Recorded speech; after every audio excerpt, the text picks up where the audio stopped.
Oh, hello, that's really quiet, I think. Hello. Oh no, is that using the right one? Oh no, is it not using the right microphone? Hello. It's definitely not. Oh dear. This is annoying. Do I sound like crap? Because I feel like I probably do. Because I don't think it's using the right mic. Which is strange. It says that it is.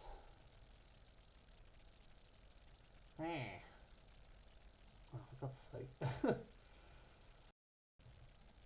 Hello. That doesn't change anything either. What microphone is it plugging in? Oh, okay, that's fixed now. Whoa. Hello. Hello. Okay, cool. We're fine. OBS just went weird. Hello, everyone. It's been such a long time. Welcome to the stream. OP Jaeger, Jackster, IK Bernard. That's Farquad, isn't it? Hi, Farquad. John, Unicorn, and Real Joy, Philasterold. Oh, goodness, I might just call you Real Joy or something. Thanks for the follow, by the way. And then quiet. Is it too quiet now? Increasing the volume a bit. Hello.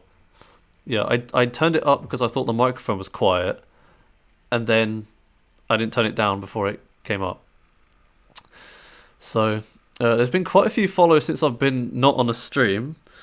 So we got Ensign Sky, we got 99 Sammy, we got Userman2, we got MM, we got some Roman numerals. I think that's 2,540. We got Fuza Hamza, and I think that's it. So before we actually get started with the coding, I want to talk about some changes. So inspired by Zesty, I did actually go and create some new channel point rewards. So I'm going to talk about those now. Oh, that's dark. That's very dark. That's not ideal, is it? Is there a way I can turn it up? I guess I can have this on. That better? A couple of months I've been free at stream time. Oh, sweet. I'm glad you're here now. You're dark. Yeah. I thought the lighting was better than that. I think the sun's gone in since the stream started. So I don't know if this is any better with the light, but I don't really know how to fix that. I haven't really got any. Is this light enough? Let me see if I can turn my thing up. No, that's as light as it goes. I guess this will have to do. My burble. I've got my RGBs and the webcam light on. I've got literally as many lights on as I can have. Unless I get the light ring. I might have to get the light ring. Hang on. 1 second. I've got... Oh my god. I've got this. Maybe this will work. If I... Hang on. I might actually try and set this up. While I'm doing this, I'll talk about the rewards. So we're not wasting time. So the Gib Pet and the Big Old Hug is still there. We now have a Hydrate. I actually need to get some water. So if you do that one, I have to drink. We have Check the Discord. So anyone that wants me to check the Discord now has to pay 1,000 channel points. We've got Show Fox for 1,500. So whenever someone redeems that, I have to go somewhere in my flat and find a fox to show off. And it has to be a different one every time. There isn't a limit on that. I do have limited numbers of foxes. But if someone redeems it and I run out of new foxes, then... Sorry. I can never remember how this bloody light ring works. We got Wave. So on this stream, it won't go full screen, but on future streams, I'll go full screen and wave to the camera, so that my face will be the whole screen. I didn't have time to set that up today, though, so I'll just wave. And then we have the timeout someone else, so you can put someone on timeout if you really don't like them. For 2,000, and then you can also get me to change my code theme for 2,500. So if you don't like the code theme I'm using, then save up. Okay, that should actually be fine. Right, let me get my portable charger 1 second, and then I'll come back and read the chat.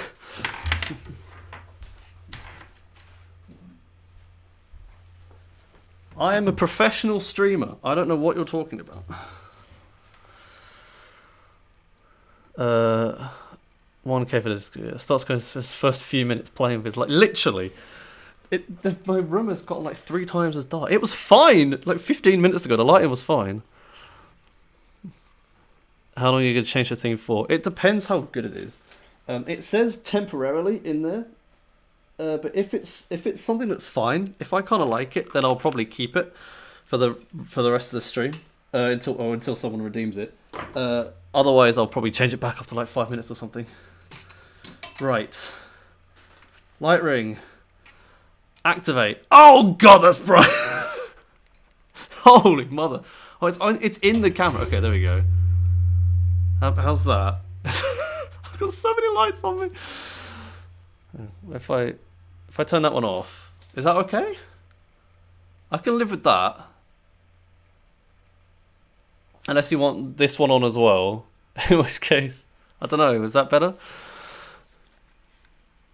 Yeah, I'm gonna... I mean, forget getting blinds. I'm gonna get blind from this. It's still a bit... Yeah, that's just the webcam. That's probably the resolution. The resolution on the webcam. The webcam's 1080p, but it's in a window that's like... I think it's 330 by 160 or something. How much will you get if you sub? What, the channel points? I don't know. I think it's like 2,000. It's quite a lot of channel points if you sub. But I don't remember exactly. It's 300 for a follow and then like 2,000 or something. Oh yeah, I've got to get water, haven't I? For the hydrate. Did anyone redeem anything? No, they didn't. That was loud. Thank you, Mr. Cyclops, for the stream. Well, I need to get water in preparation, really. So I'll quickly go and do that before someone actually redeems the hydrate. But I think, yeah, that's kind of everything there. All this is the same, so it's just the new stuff. So get saving on those channel points, and you can do some cool.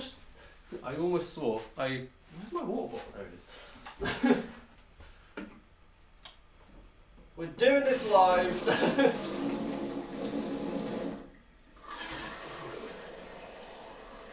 Oh god.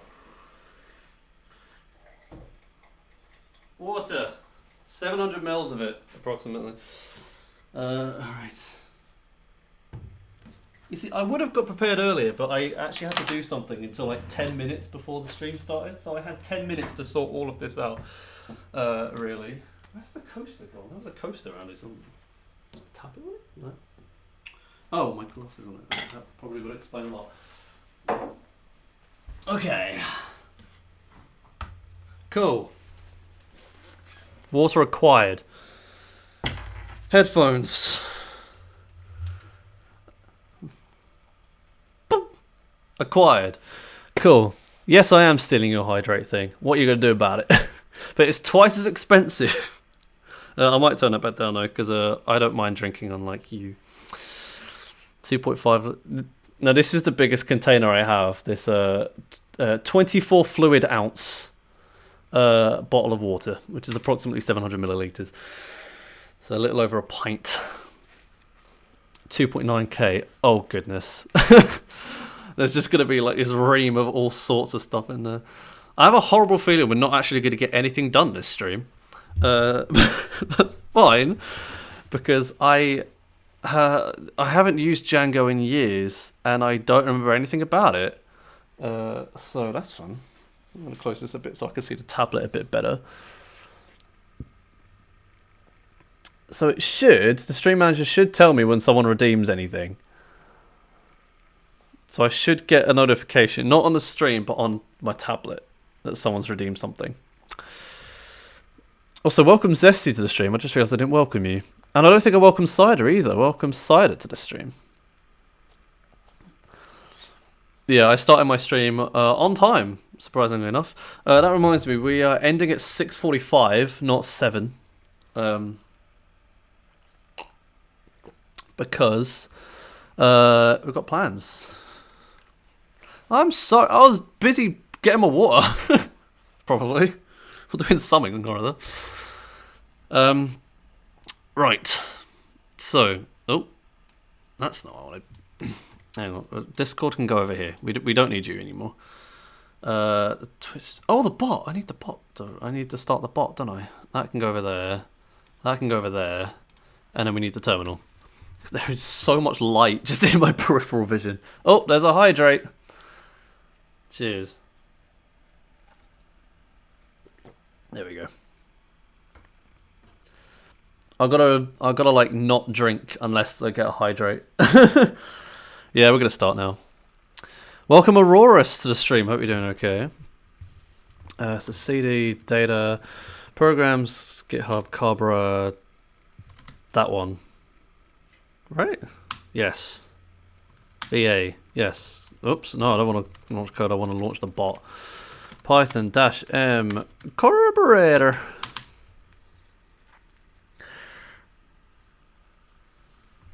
That's all you need. Oh god, yeah, I forgot about that stuff. I would normally go for the Sentex tutorial, but I didn't do that before I started this. So I literally pretty much don't remember anything about Django. So we're going more or less in blind. Carberra's colours. I don't have any control over the colour of anything on Discord. Not on Discord, on Twitch. On Twitch, it just selects a random colour. It doesn't matter if you set the colour. It just selects a random one anyway. So we're going to programs, GitHub, Carberra, and then it'll be. Oops. Hope if I actually did that. And it'd be make dear, I guess, Django tutorial. CD Django tutorial. Python 3.9-m venv.venv. There you go. VA git init git checkout. I'll be planning. Oops, it is. That was spelled wrong anyway. -b planning. There we go. So now we're on the planning. Code dot boom, and we're in. And I got a new code theme as well because Monokai sucks now. So I changed it. Oh, we got a show Fox. Aurora, here you go. Here's Una Fox. His name is Taconis, and he is from Asta. It's the lawn ornament technically, but we keep him in because he's actually really pretty. Oh, look at that! Oh god, let's not destroy my shelf. Holy mother! Right,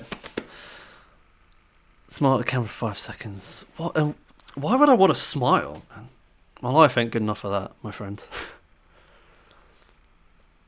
Well, I should say Monokai sucks now on Visual Studio Code. It's very specific. I know, right? Well, to be fair, the opticians are really good. I will say that. Asda's opticians are really, really good.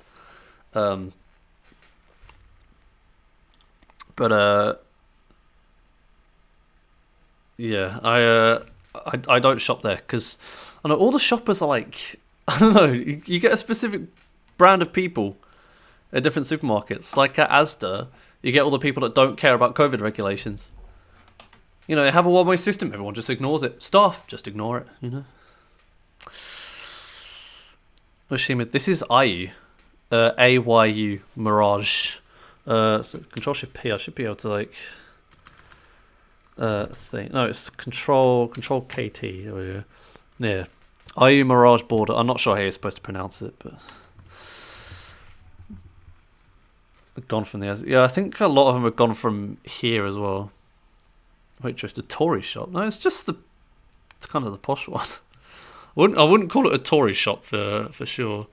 Right, okay. I actually legit don't even know what I need to do. I need to install it. That will probably help.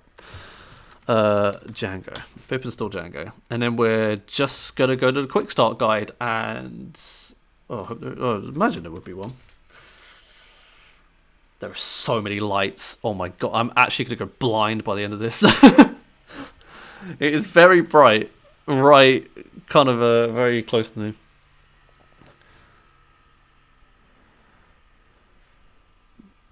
Just for your opinion, put IntelliJ. I think I've seen IntelliJ on Zesty's stream. because he put it on. So I have seen it, but yeah, it looks pretty alright. Honestly, I don't mind it. It looks very similar to the Django one, not the Django one, the GitHub one. Get started with Django. Is this what I need? Actually, I'm not sure this is what I need. Get started with Django. Oh. Cool, thanks for that. Take the tutorial. There we go. Okay. Writing your first Django app, part 1. Public site, yeah, okay. So we've done, it's written for Django 3.2. What version of Django are we using? Oh, go away. Django version. No. Actually, we probably just want to do pip show Django, don't we? We're using 3.2.3. Okay, so we're actually quite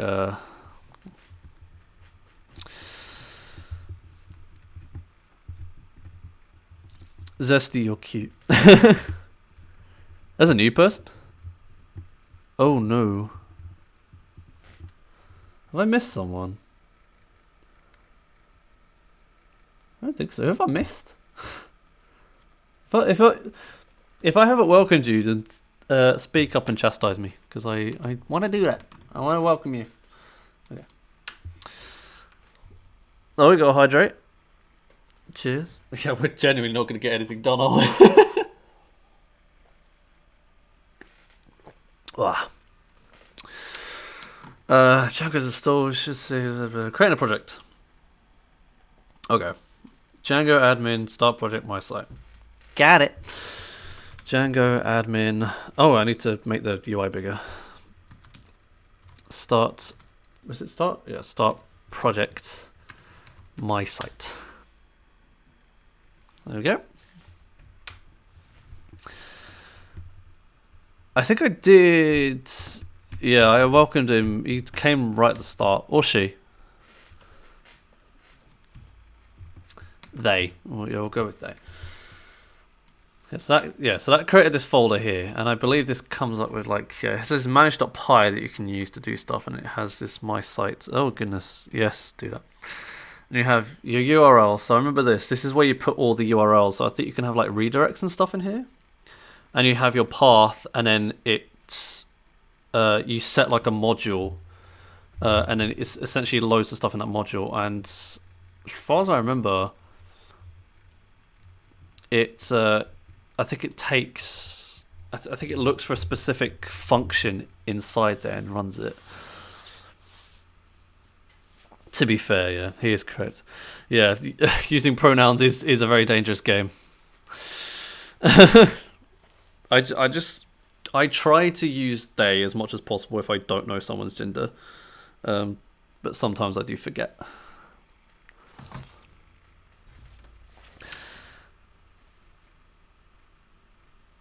Identify. One of my ones identifies as law.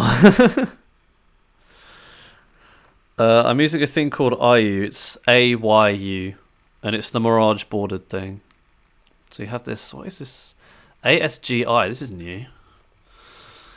And then you have WSGI. Okay, that's the same thing. I wonder if you have to do anything with these. Probably not. And there's settings. I don't know if you have to do anything with this either. I think it's mainly the URLs, and you do your own stuff. I think you have like you make a templates folder at some point. I guess we'll see. I should stop speculating in a. Oh yeah, this is going to be painful. Like if you have like I did put the tag backseating allowed in there specifically. So if you do want to shout at me, then okay, so it actually tells us what's going on. If you don't want to shout at me and tell me what to do, then please go for it. Because although I have used Django in the past, that was like in 2017 or maybe 2018. It was a long time ago. It's my point. Let's verify your Django project works. Okay, cool. So we can just straight up do the run server. So Python manage. Actually, you probably want to. No, we want to. Yeah, so Python manage.py run Oh my god, it actually loaded. Holy crap. I'm impressed. You have 18 unapplied migrations. Oh dear. Oh, this actually says that it's unapplied, so that's fine. Oh wow, look at this. This documentation was updated 2 days ago. That's quite impressive. Good to read. Yeah, pretty much.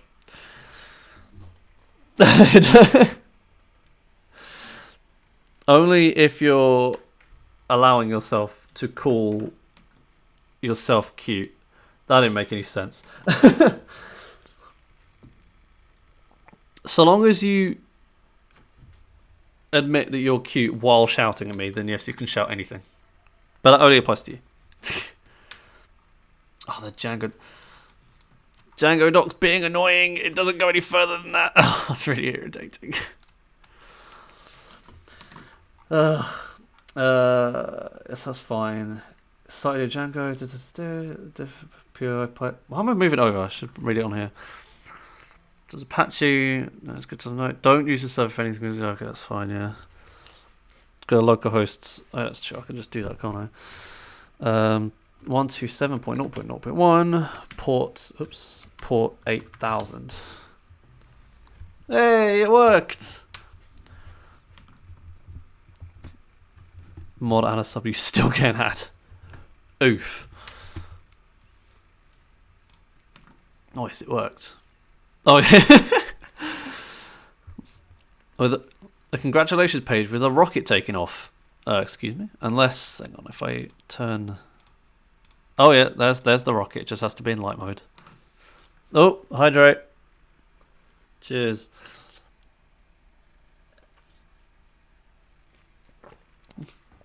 Ugh. Please use local. Well, can you just do like a? Can you just do that? Oh my god! Holy crap! I actually didn't know. Oh, would you look at that?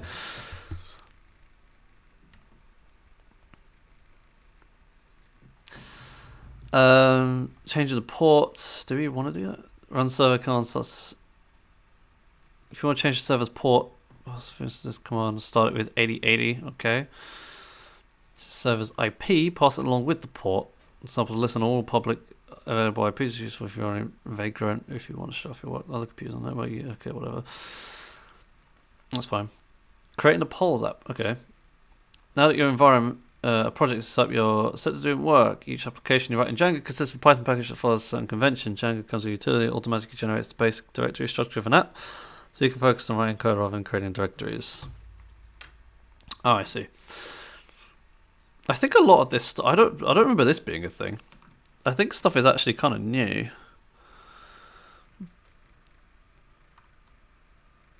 So a local host is mapped to. I see. Interesting. Yeah, I'm going to be going back and forth between reading this and the chat. So if I miss anything, then I do apologise. However, I won't miss any calls to hydrate or anything like that.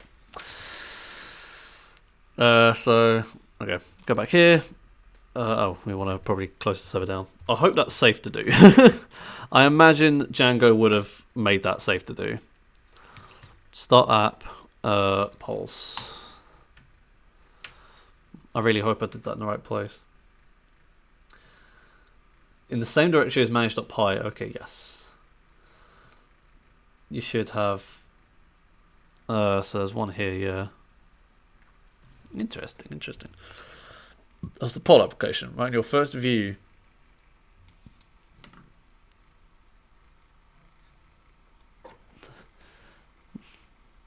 All the 3 hydrates. Well, Aurorus did one, then Farquaad, then Unicorn did one. Yeah. Why do you think I added a cooldown to mine? Because I had been warned by Zesty that not having a cooldown was basically just suicide. So I was like, okay, I'm going to have a cooldown on this. So polls views.py. There we go. Create your views here. So you need to do...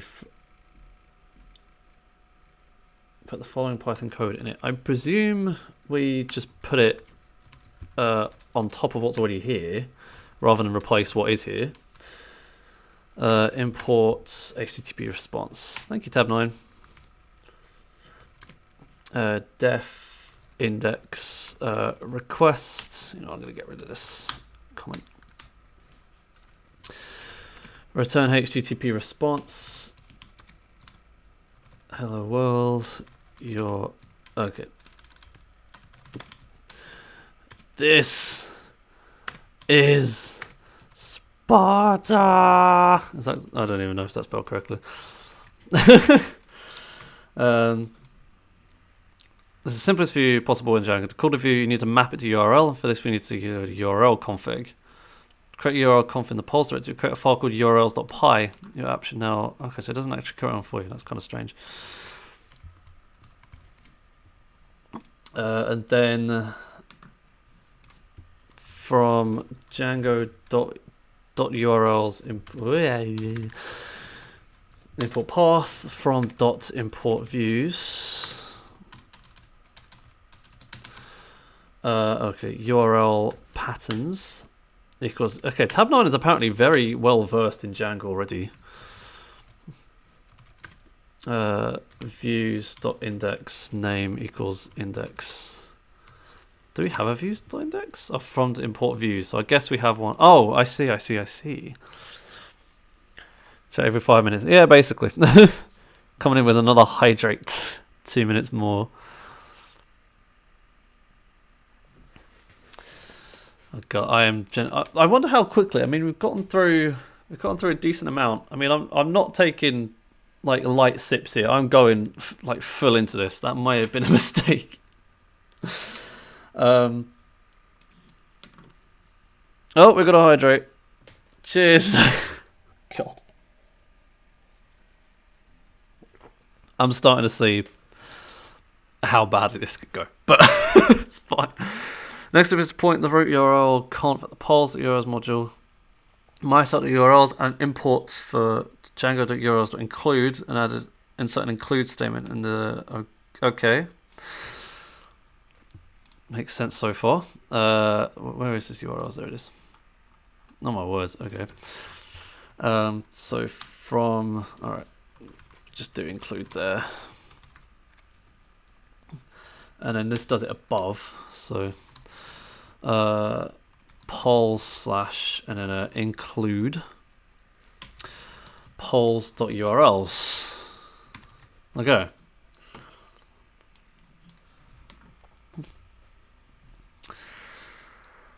The include function allows reference in your URL conf. Django chops off whatever part of the URL matched up at that point and says the remaining string included.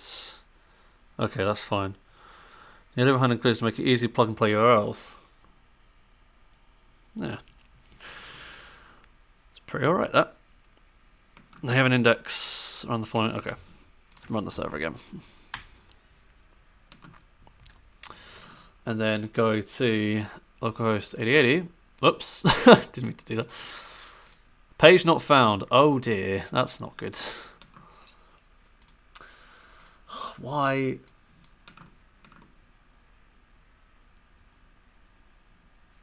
Oh, we need to be going to Pols.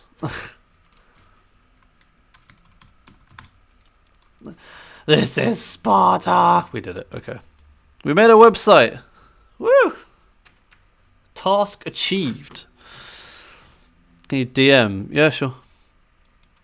Oh, hello. This is Ram. Thank you for the follow. Hope you're doing okay. I don't know if Max has done stuff with Django. He probably has, because he generally goes for web development stuff. Thank you, week C1, week Sci1. 100% sure. Thank you for the follow, regardless. But yeah, Max is he does web dev. I think he does web dev for a living. I'm not sure if he still works at the bike store he used to work at, but he does like paid stuff. Or at least he did. You'd have to ask him. Okay. Path function is pass 4 arguments. 2 require root and view. What path one?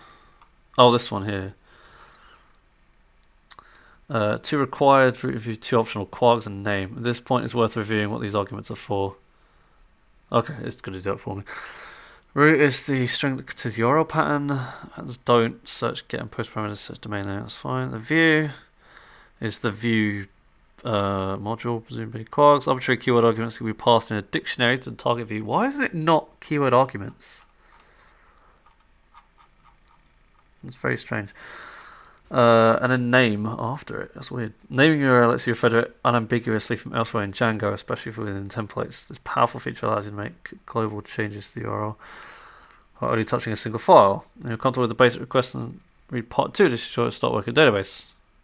Da-da-da. We did part 1. Woo. How to write custom URLs in Django. Well, I suppose we'll get to that at some point. To be honest, this is the first time I've used it in like... I'm not sure if it'd be 2 or 3 years.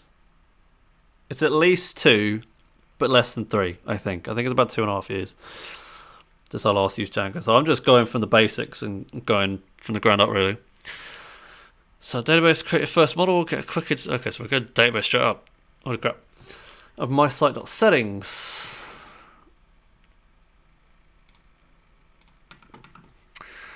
Should done.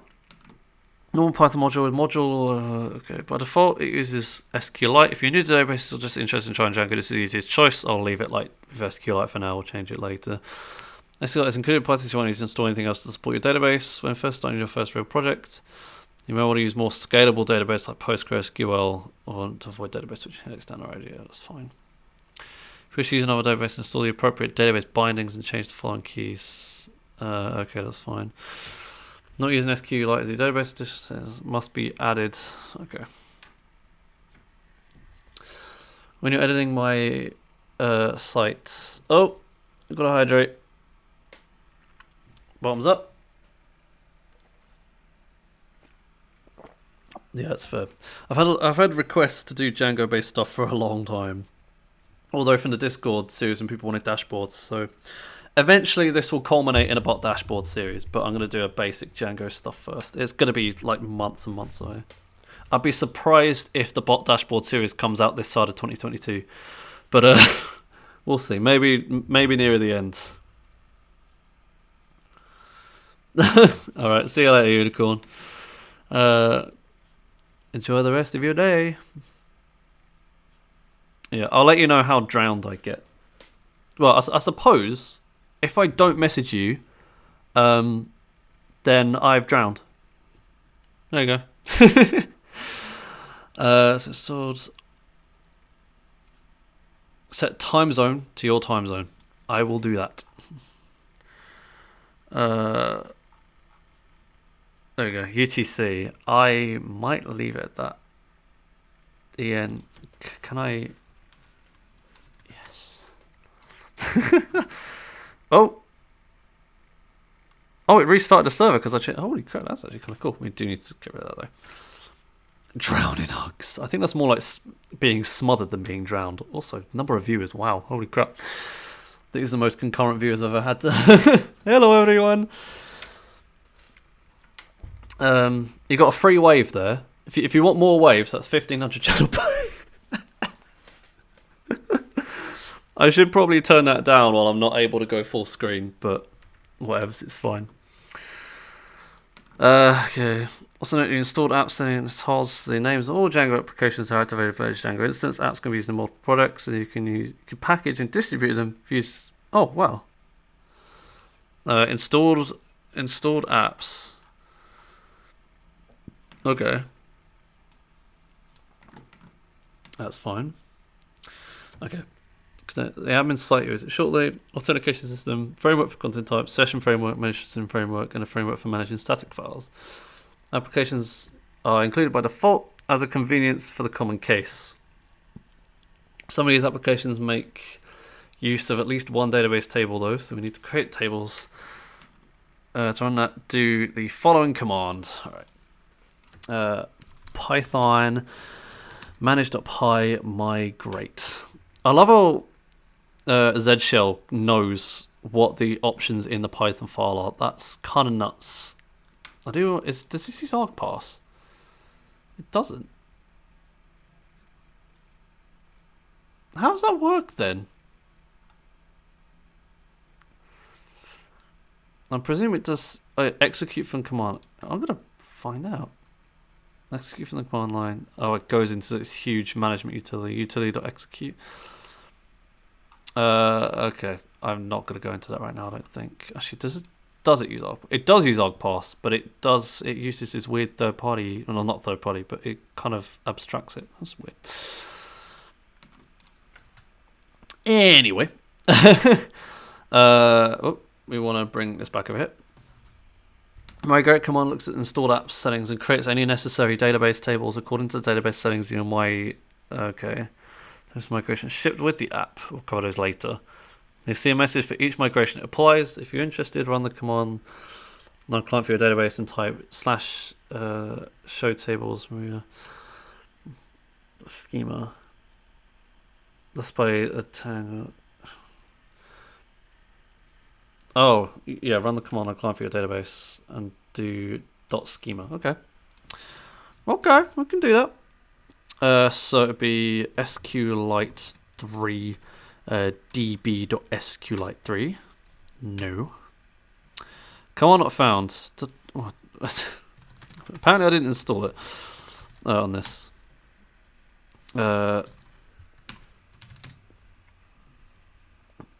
That's like a small venv for Django to sense.py. Oh, that's kind of cool. I like that. Does Django have an async version? God no, I don't think it needs one. It might be multi-threaded. I don't know. I don't know a huge amount about it, unfortunately. So .schema.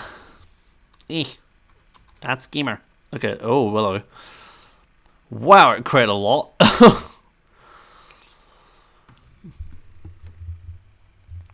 Holy moly. Actually, we could probably look at it. Open containing folder. Probably load it in the database viewer. Whoa, okay. Oh, hello. We got a... Cider Gamer, thank you for the subscription at tier 1. Do appreciate that. Thanks, my dude.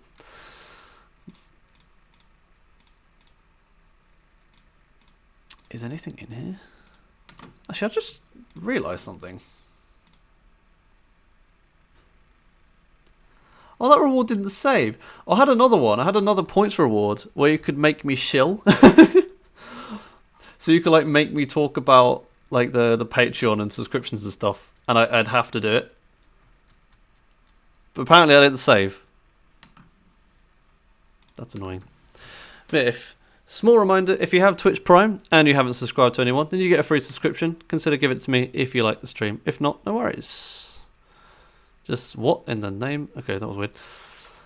Just make sure it goes to your favorite. Go to or what in the table. Which one? There's so many auths. I don't think there's any data in here at the moment. No, there isn't.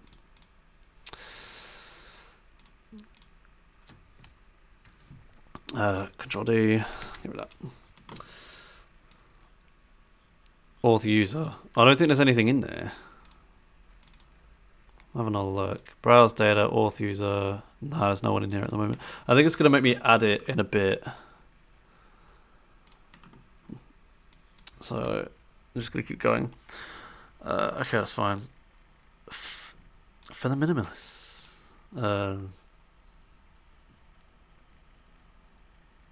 Okay, that's fine. We'll just have them all for now, while we get used to everything. Define your models. It's the main one. I don't think there's anything in there. Yeah, apparently, I was told, was it yesterday or the day before? I think it was Sky that said that if you do it from the website, it's cheaper. So a subscription from the website is $4.99. A subscription from the desktop client is $5.99. That's in dollars, I think. Or maybe that's in pounds. I really don't know.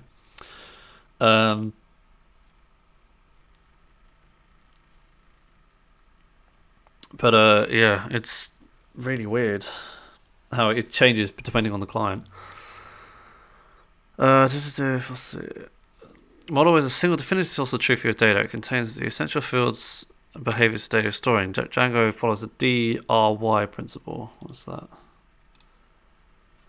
Don't repeat yourself. Every distinct concept should live in one and only one place. Redundancy is bad, normalization is good. Fair enough. You always define your data model in one place and automatically derive things from it. This includes the migrations. Unlike Ruby on Rails, for example, migrations are entirely derived from your models file and are essentially history that Django can roll through to update your database schema to match your current models. Okay. In our pilot, we'll create two models, question and choice. A question has a question and a publication date. Choice has two fields, the text of the choice and a vote tally. Each choice is associated with a question. This concept is represented by Python classes. Edit polls.models, so it looks like this. Okay. Wait, what the? Oh god, the Venv opened up. Polls.models. Okay.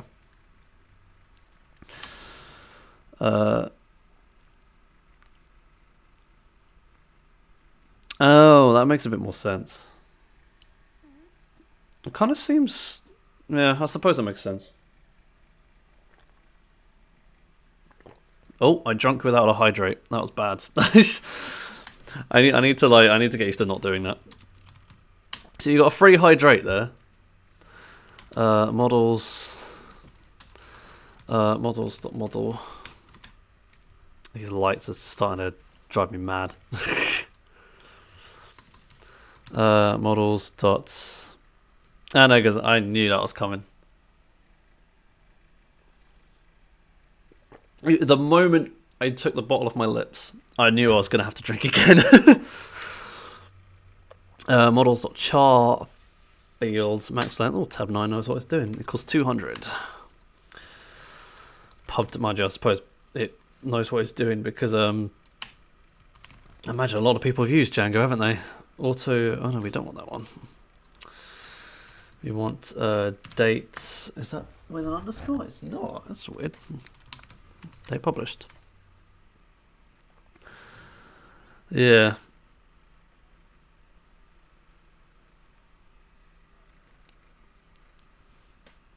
Turn off the big light. Well, then I can't really see that much. I can give it a shot. Let's get this thing off. See if it works for everyone. Is that still good? Or am I a bit too dark? Welcome, Color Gamer, to the stream. Hope you're doing okay. Oh, you're a patron. No, okay, never mind. No. I was gonna say you should have the VIP badge, but you're not a high enough tier. I forgot. I'm still. That's still kind of a new one. I kind of made it sound as though I wasn't grateful for you being tier 1 Patreon. I really am. But obviously, yeah. Model question equals models dot foreign. Okay, is it fine? Okay. If it gets like really dark, I might turn it back on again. But it was actually really starting to like be quite a lot. Question on delete equals models dot cascade. Okay, that makes sense. So that means when the question gets deleted, all of the choices attributed to it are going to get deleted. Because models. What the? Okay, that was weird. Max, I didn't realize it had auto completed that far. Votes equals models dot integer fields. Default equals 0. Okay. How would I get anyone on Discord for the Twitch? It should do it automatically. Because it's integrated, and then once you get the Twitch sub role, Carberra should give you the supporter role. It should detect it and give you the supporter role on top of it. But it may not have worked. Here's the big question: did it work and did it not? If you can see the supporter zone, that means it probably worked. It's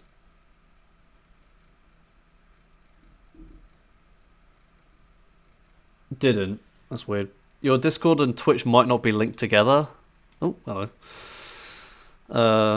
So just make sure that it's actually linked up.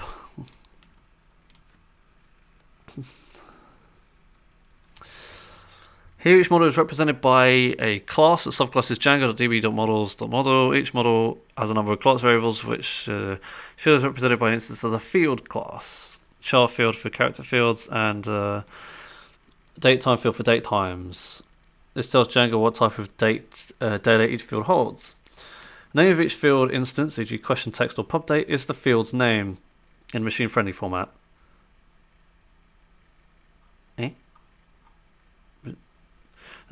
The name of the field index.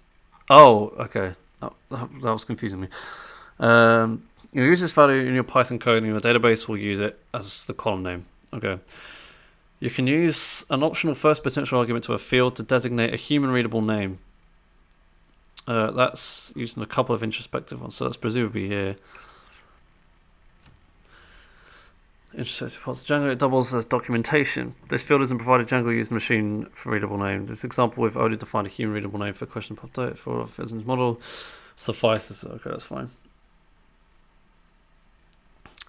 Some field classes have required arguments. Char field, for example, requires that you give it a max length. That's used not only for database schema but in validation. Field classes have various optional arguments in this case. So the default value of votes to 0.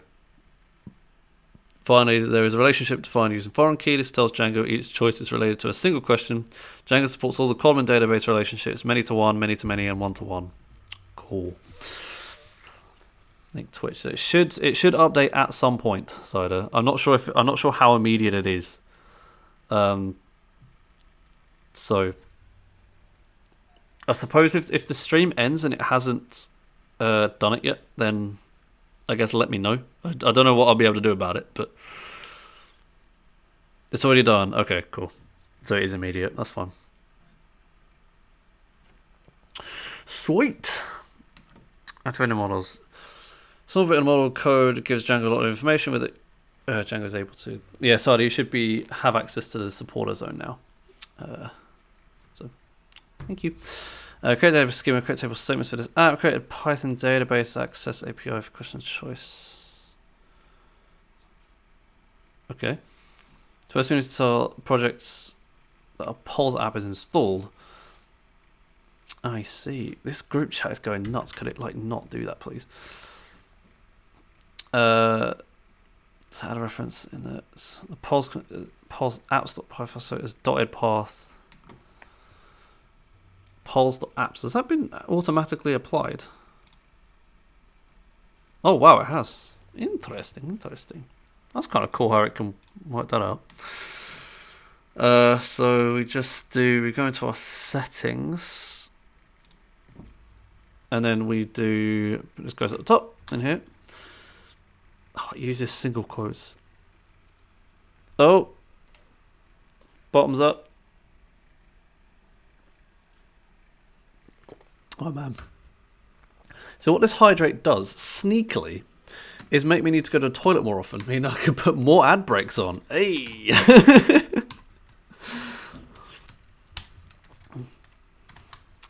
How sweet is that? Now Django is, let's run another command, okay. That's some serious pivot logic right there. Python manage.py, make migrations, Pulse. Okay. Should see similar to the following. Yes, that is what has happened. Whoop. By running make migrations, it's saying that you made some changes to your models. In this case, you've made new ones. That you'd like the changes to be stored as a migration. Migrations are how Django stores changes to your models and thus your database schema. They're files on disk. You can read the migration in your new model if you like. Sure. We will. We'll have a look at this first one. So, okay, it's just a class with some class variables by lots of things. A list of operations. Okay. So I'm presuming this is just if you want to roll back to a particular migration, then it just runs this and it's just kind of like a store. Yeah. I know, right? That is the level of logic I'm bringing to the table here. So you're not expected to read them every time Django makes one, but as it's designated to be human editable in case you want to manually tweak how Django changes things. There's a command that run the migrations for you. Manage your database schema automatically. It's called migrate. And we'll come to it in a moment. But first, let's see what SQL that statement would run. The SQL takes the migration names and returns the SQL. Okay. God, imagine like something actually having good docs for once. I'm shook that good documentation to anything actually exists. So it creates. I wonder why it's all commented out. That's kind of weird. Oh, I see why it's commented out now. So it just does this. So yeah, SQL will change this var to a text. On its own, it will change this date time to numeric on its own. But I'm presuming this is just done for interoperability. It's just done like this. Deferrable initially deferred. What in the name? What does that do? That's interesting. Create index polls. Oh, there's indexes and stuff as well. Oh, balls. I never added that, did I? I think I was going to. I'll put the link in the thing. But, HTTPS. No, I was going to add it to the Twitch bot as well. But I never did. What am I doing? There we go. Oh, John got that before me. God damn it. If you want to add an issue for that, then please do. Unless it's already there, then don't. Was that a book I saw? It was a book I saw. Hi, book. Welcome. You actually made it a reasonable time. Hey. Oh, there's a commit at the bottom. Is there a commit at the bottom here? Oh, there is. Cool. Next, note the following. The exact output will vary depending on the database you're using. The example is generated for PostgreSQL. Also, it does vary. Huh, I thought it was built to be interoperable. But I suppose PostgreSQL and MySQL are slightly different things, don't they? So you need to make slight changes. Table names are automatically generated by combining the name of the app, pause, and the lowercase of the model or question choice. That's fine. Primary keys IDs are added automatically. You can override this too. By convention, Django appends ID to the foreign key field name. Yes, you can override this as well. Foreign key relationship is made explicit by a foreign key constraint. Don't worry about the deferrable parts. It's telling PostgreSQL to not enforce the foreign key until the end of the transaction. Okay, that's fine. It's tailored to the database you're using, so database-specific field types such as auto-increment, MySQL serial, and integer primary key auto-increment are handled for you automatically, so then goes for the coding of field names. Okay, so basically, you make the database once, and then you can change it to a different model later. So you can plan everything in SQLite, make sure it works, and then deploy it on PostgreSQL without having to rewrite all the code. That's good. I like that.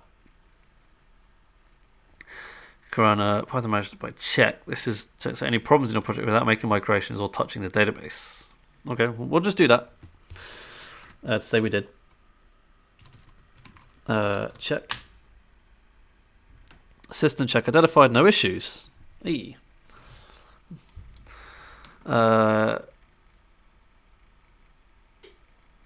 Migrate command takes all the migrations that haven't been applied. Django tracks which ones are applied using a special table in your database called Django migrations and runs them against your database, essentially synchronizing changes you made. I'm pretty sure we're not going to have any to do. Migrate. Oh, it did actually run one. Or maybe we created the migration, but we didn't actually migrate it. Oh yeah, we made it, but we didn't actually apply it. That makes sense. The migrate command takes all the migrations that haven't been applied. Django tracks. Oh, I've already read that bit. Migrations are very powerful and let you change your model over time as you develop your project without the need to delete your database or tables and make new ones. It specializes in upgrading your database live without losing data. We'll cover them in more depth in a later part of the tutorial, but for now, remember the 3-step guide to making model changes. Change your models in models.py, run Python, make migrations to make migrations to those changes, run the migrate to apply those changes to database. The plans. Okay, thanks, Adam. The reason there are separate commands to make and apply migrations is that because you'll commit migrations to your version control system and ship them with your app. They are not only to make your development easy. I see. They're also usable by other developers and in production. That makes sense. Now let's hop on to the interactive Python shell play around the free API Django gives you. Alright, we've just passed an hour. I'm going to nip off to the toilet real fast. Because believe it or not, I kind of need one. So I'll be back in like 2 ticks. So don't go anywhere.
We're back. I don't know if all the commercials are over yet. I put a commercial break on, so I don't know if they're over.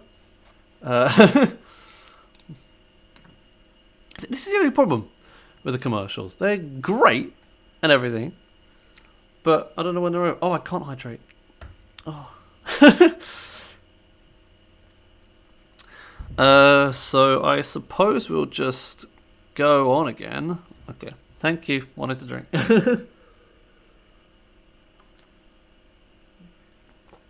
You helped. Yes, I can drink water. I am allowed. Alright, okay. Oh, I actually need this back over here. My voice can go to some weird places sometimes.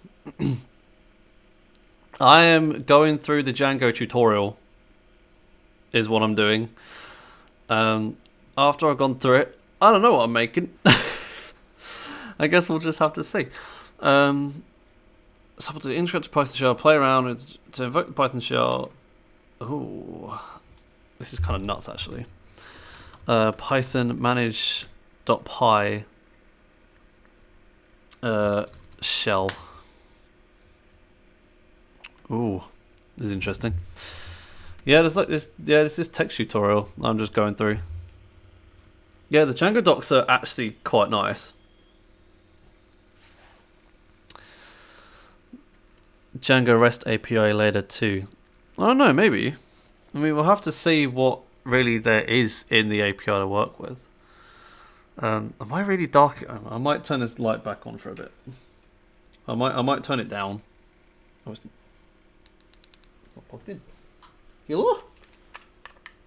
What are you doing? There we go. Unplugged itself for some reason. Oh, that'd be bright though. There we go. I have a bit of extra. Even something quite low is better than nothing. So webcam is granite. Yeah, I know. It's a bloody webcam. What do you expect? It's better than the other one. It has a light. Okay, look how useful the light is. It has a light, and I got it for like better than half price. This thing was like 40 quid before I got it half price, and I got it like for 17.49. So pretty decent.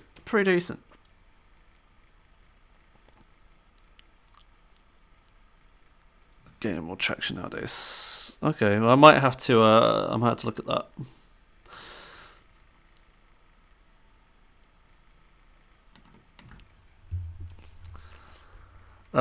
Instead of using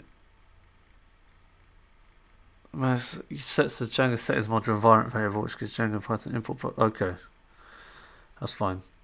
I'm going to shell explore database API. Okay.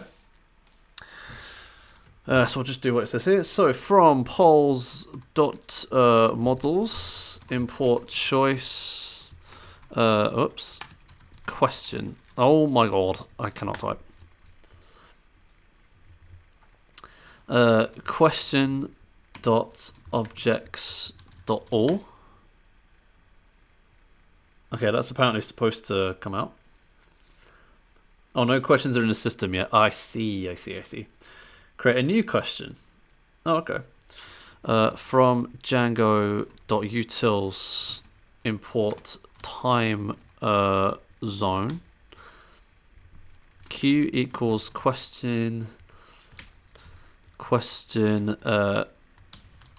text equals what's new. Pub date equals time zone dot now. Oh, that's kind of useful to have. Q.save Q.id 1. Now it has an ID, so it doesn't have an ID before. Question text equals what's. Oh, this is kind of cool. Whoops. Q.save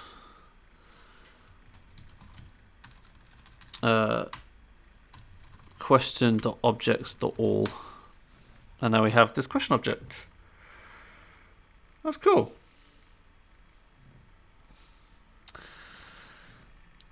Justification for the grayness, for sure. I mean, webcams are expensive. Look, the other one I was thinking of getting wasn't going to be any better. It might just be great because it's just not enough light. Maybe there just isn't enough light in the setup. I don't know.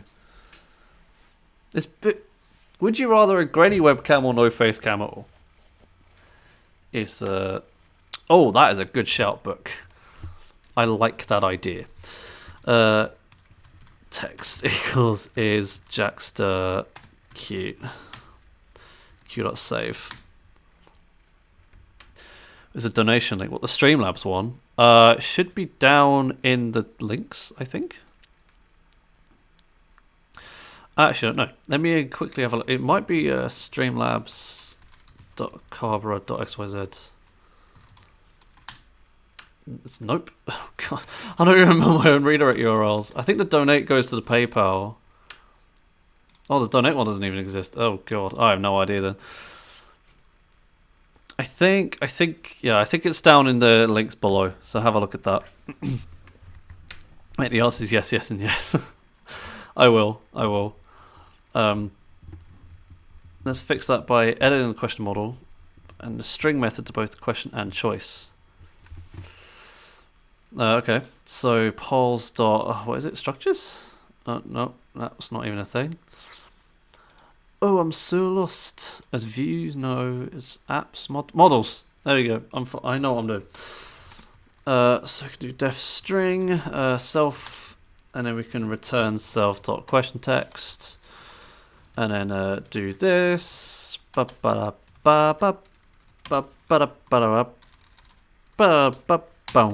we go. And then important to add string methods to your models, not only for your own convenience when dealing with interactive prompts. Is this? Okay, that's class variables. Also, because objects representations are used throughout Django is automatically generated at admin. Okay. Let's also add a custom method to this model. Alright. Def was published. Oh yeah, I can see a use for this. Return self dot pub date is greater than or equal to time zone dot now minus date time dot time delta days equals 1. Have we not? Alright, we need to import that.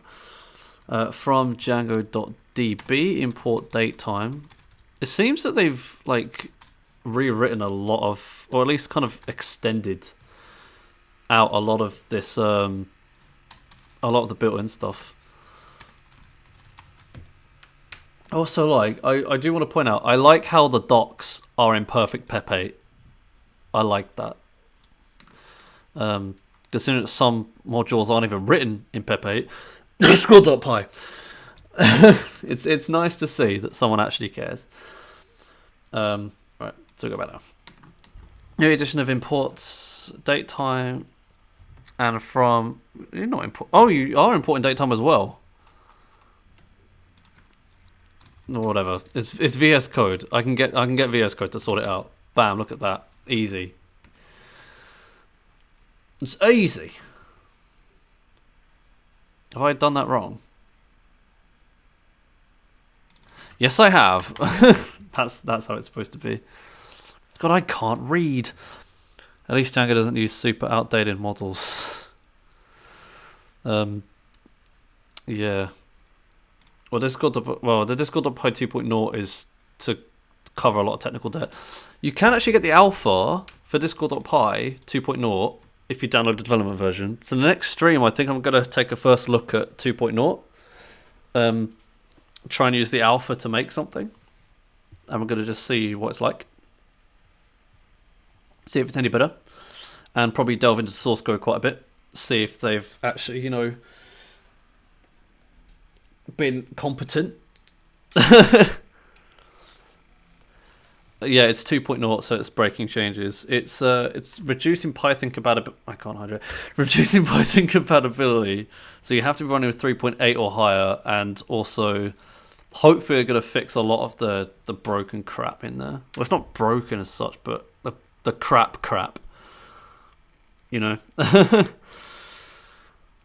Defines Python standard datetime, respectively. If you're not familiar with datetime, it's kind of more cat sign.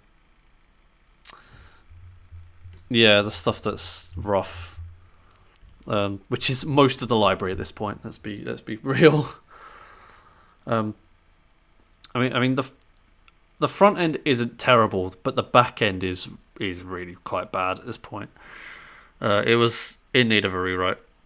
So save these changes and start a new Python interactive shell by running. Okay, so we need a new shell. So I think we've saved all the changes now. Question dot objects dot or. Oh. From poll, this would probably help. From polls.models import choice and question. And question, is Jackster cute? The answer is yes. Django provides a rich database lookup API that's entirely driven by keyword arguments. Ooh. No, the answer to that is yes. Oh, hello. Thank you, Fast A and B, for the follow. I just realized, can you hear? Oh, you can't. Oh, can't. You haven't been able to hear follow notifications this whole time, but you have been able to see them. And bottoms up. Genuinely almost spilt that all over myself. Almost went in that way too fast. Yeah, thank you for the follow, Fast.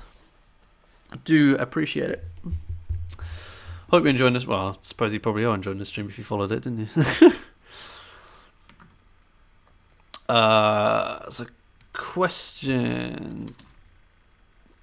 I'm actually kind of surprised that the Django stream is doing as well as this. It's actually a really successful stream. So, I don't know if I should be surprised, really. And also, this is weird. And someone might need to clarify this, because I actually don't know. So, you have this question text. However, we want to apply... Okay, so it's a double underscore here, and then it starts with equals what? Oh, that needs to be a capital. Oh, yeah, because it's not what anymore. It is. We changed it. There you go. So, is this double underscore here? God. Is this double underscore here some like fancy syntax? Basically a dot. Yeah, that's what I thought. But is this a Python thing or a Django thing? Because that's what I don't know. Because I've seen this. I haven't really seen this around. Well, have I? Have I? I don't know. Because it functions as a dot, but then it changes the syntax because it functions as a dot, and then you don't call the method. It's like you have this thing, and then you call. You pass this into this, which is then called through this.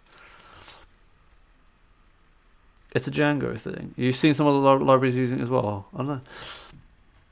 Maybe it's like part of like this Django public API that you can implement into your own thing.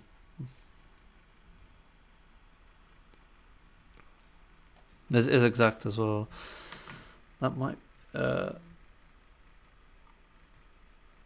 that in there? I don't think that's being done in here.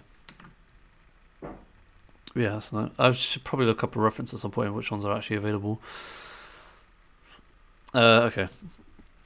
When you create a method starting with just from inside its own class. All right, so double underscore. Oh, so this is a method in the question module. Hang on. I thought it was a single underscore that did that. Yeah, there isn't any like double underscores here. Where's the starts with? Oh, it's probably dear question text. It's not in there.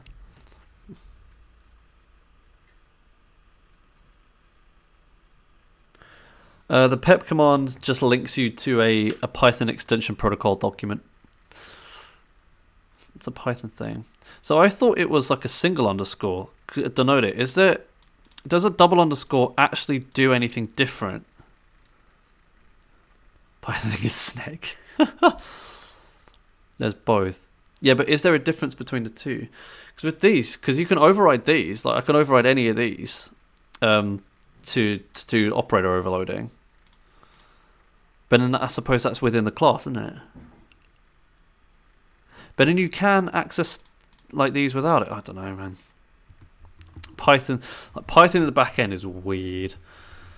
Do you need to add it to Twitch bot? I wouldn't say you need to add that one to the Twitch bot.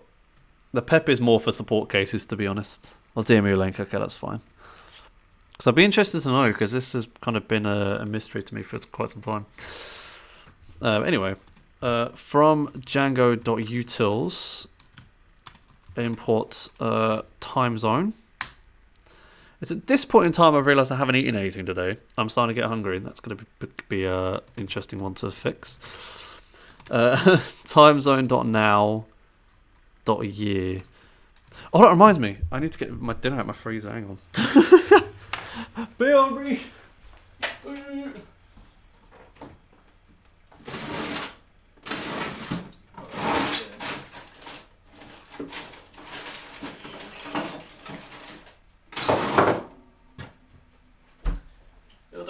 bit at least. Oh, my foot really hurts for some reason. I don't know why.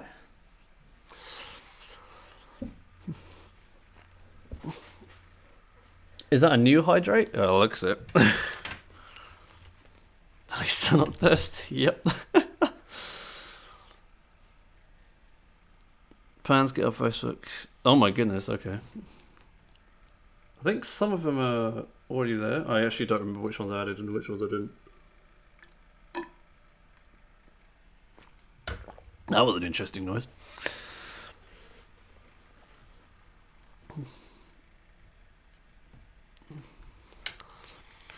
Where were we? Ah, we were here. So question dot objects dot get equals pub date and then dunder year. Yeah, there's got to be some crazy syntax that goes into that. Yeah, there we go. Question ID that doesn't exist or raise an exception. Question. Oh, that's not how you spell question. Dot objects dot get ID equals 2. Question does not exist. Yeah. That's weird. It's actually in the object itself. Oh, interesting. Interesting. Question dot get dot objects dot get pk equals 1. I think this has something to do with the primary key. There you go. Lookup by primary key is the most common case. So Django provides a shortcut for primary key exact lookups. Primary key is identical to the question object ID equals 1. Okay. Make sure that our custom methods works. Okay, so q equals, and then q dot was published recently. Good on interpreter. I'm pretty sure that interpreter autocomplete is only available on Linux. Okay, didn't get anything.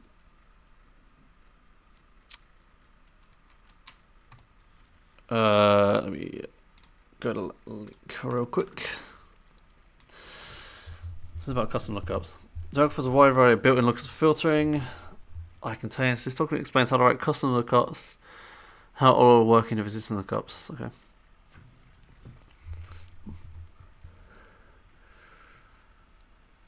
Translate to SQL. What the hell? Oh, is this like an all equals operator perhaps? I've never seen that operator before.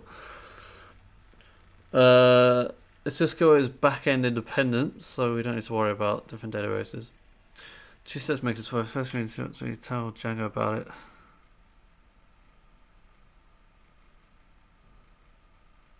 Oh my goodness.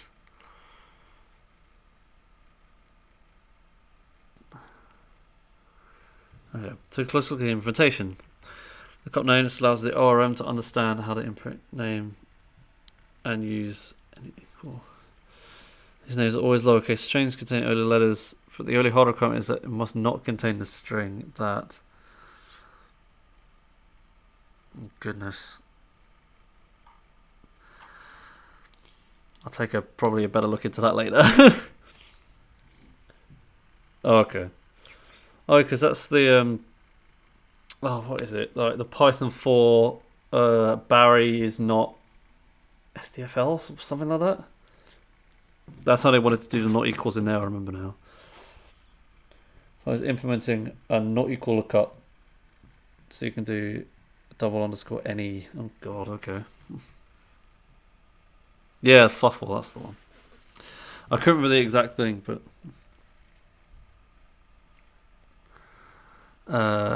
so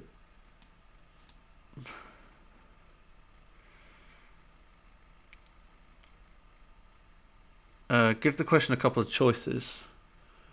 Create call constructs a new choice object. Does the insert statement adds the choice. It's a set of available choices and returns a new choice object. Django creates are set to hold the other side to a foreign key relation, which can be accessed via the API. Okay, so now we've got to do, I forget how to bloody do it. How do you create one? Gotta go back up and remember now.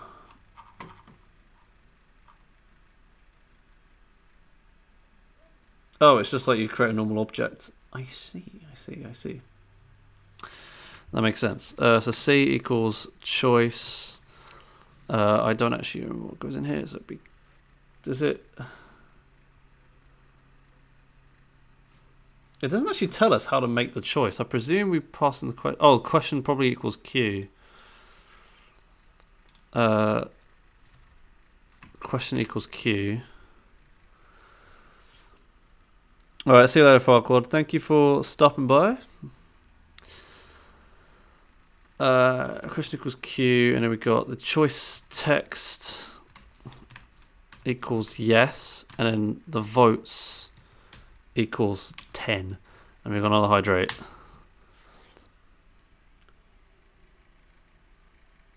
And we have no, which equals 0. And if we do Q, it'd be Q equals question dot objects dot get PK equals 1. Q dot choice. Oh, it was gonna do. Oh, okay. Oh, I think I kind of messed it up anyway. Oh, I didn't save it, did I? Okay, whatever. We'll just del C and we'll do it again. Alright, see you later, caller. Thanks for stopping by. Choice. Okay, that's fine. So Q dot choice. Oops. Set dot create choice. Oh, okay, so you do it from here. I see. Equals yes. Votes equals 10. Actually, we'll set it to 0 for now because I think it's going to start adding, allow us to make choices, like add it later. So Q dot choice. Oh, just do that again. And then no. C dot question. Oh, we had to. Oh. Is it still in the buffer? It is. Okay, that works. Q dot choice set dot all.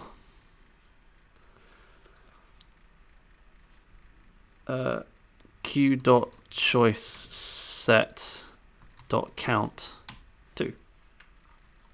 Okay. The API automatically follows relationships as far as you need. Use double underscores to separate relationships. Oh my god. This works as many levels deep as you want. There's no limit. Find all choices for any question whose pub date is in this year, reusing the current year variable we created above. Oh my word. Okay, so choice dot objects dot filter question pub date year equals current year. Okay.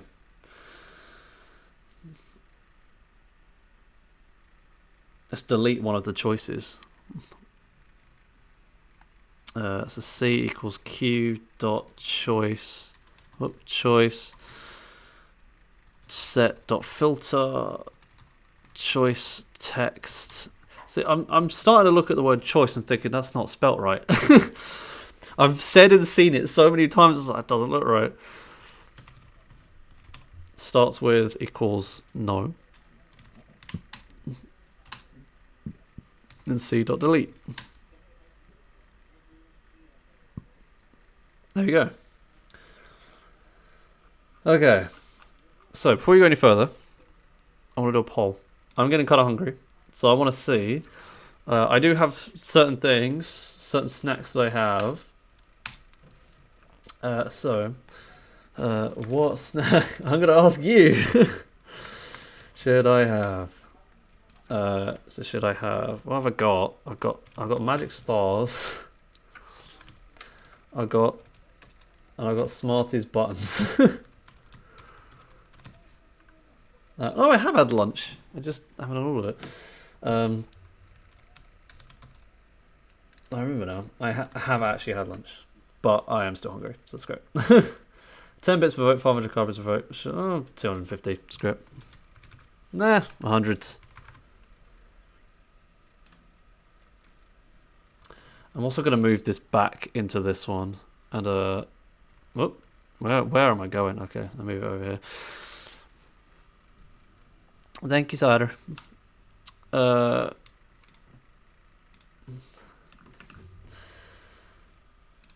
let's see what else we got. Introducing the Django admin. Philosophy. Generate admin sites for your staff or clients to add, change, or delete content is tedious work that doesn't require much creativity. For that reason, Django entirely automates creation of admin interfaces for models. Django is written in a newsroom environment with a very clear separation between content publishers and the public site. Site managers use the system to add news stories, events, sports, scores, etc. And that content is displayed on the public site. Django solves the problem of creating a unified interface for site administrators to edit content.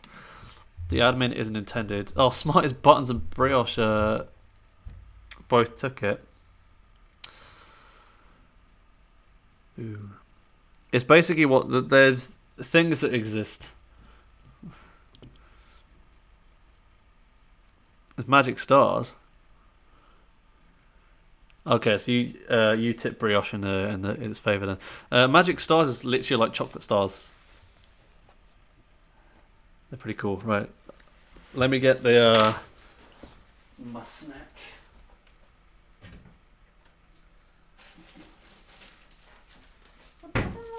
Brioche. It's bread, but with chocolate in it. I love brioche so much. Yeah, believe it or not, I actually also need the toilet again. But I'm not going to go for now. I'm going to wait. Because I don't want to just like constantly go. It's all this damn hydrating. Wait, did I miss a hydrate? I don't even know. There's a hydrate by John. I genuinely don't remember if I took that or not. Oh, well, there's a new hydrate anyway. So I did it, okay. Oh my god. Going through this water so fast. Ah. Hey, this is arguably the single most informal stream I've ever done, and it's great. Wow. I've got to eat on camera. Now I've also got to talk. Oh, I'm going to have to like talk with my hand over my mouth, I think. I didn't think this through. Create an admin user and the following command, okay.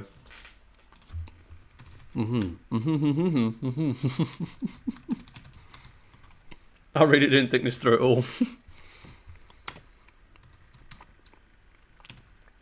Create a super user. How did it know?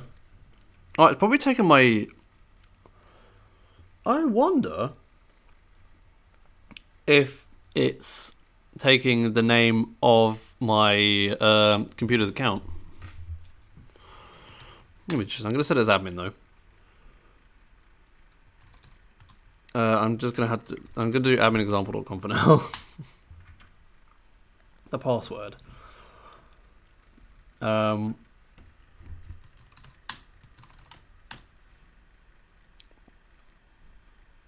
It's too short, whatever. It's a test one, it's fine.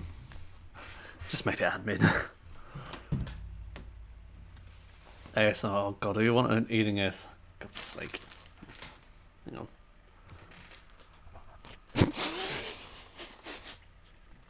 It's the most silent thing. Just like... That was it, that's all the noise it made. Should have put in more votes for the Smarties, that's all I'm saying.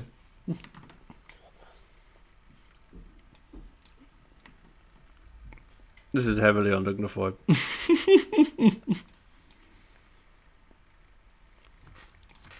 Start a development server. Oh god, run server. Yeah, I want to be in here, then I want to go to here, but I want to go to, not found, further contact, whatever. I want to go /admin. Gib pet, thank you. I don't know if I should really keep the Gib pet and the hugs, because it was mainly just a thing that you bought that you gave everyone, but I could probably implement them into Carberra. The hug is, maybe I can move those two out and then keep the rewards kind of as things that I actually do. Oh goodness, hello. Don't save the password. Okay, so now we're here.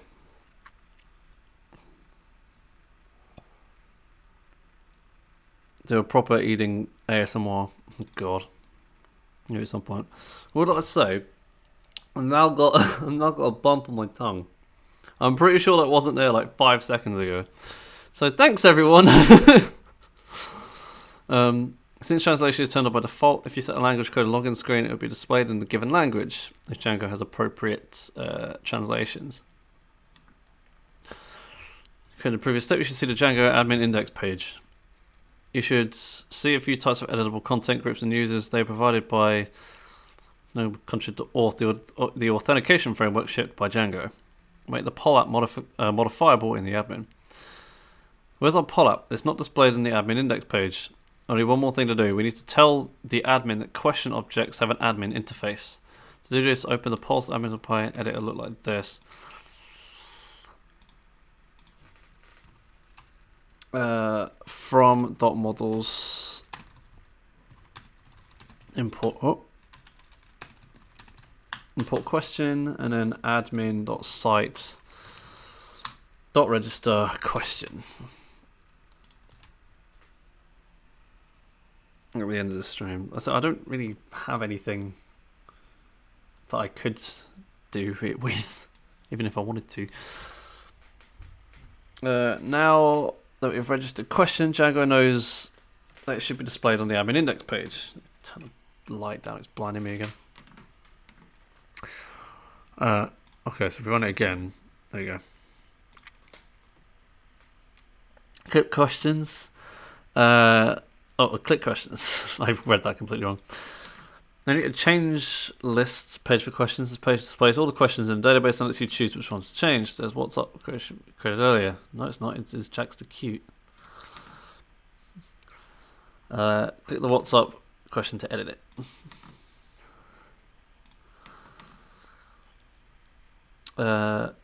Thanks to note here. The form is automatically generated from the question model.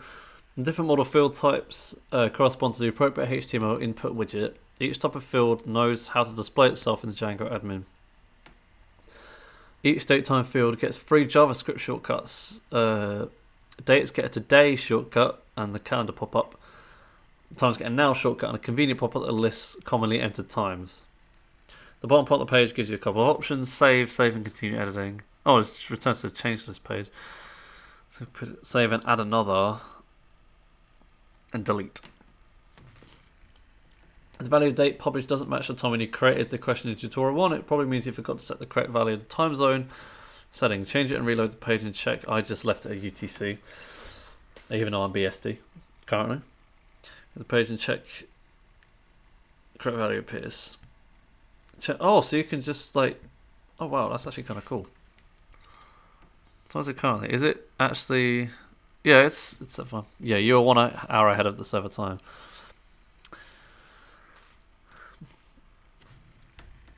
Change the date published. Okay. So we want to. Oh, that's not what we want to do. Today and now. Hit save and continue editing. Nope. History in the upper right. You'll see a page list and all changes made to this object via the Django admin. Timestamp and username of the person who made the change. I see. Nice. When you're comfortable with the model's API and you familiarize yourself with the admin site, do part 3 of the tutorial to learn how to add more views to get our polls to our polls app. Keep going.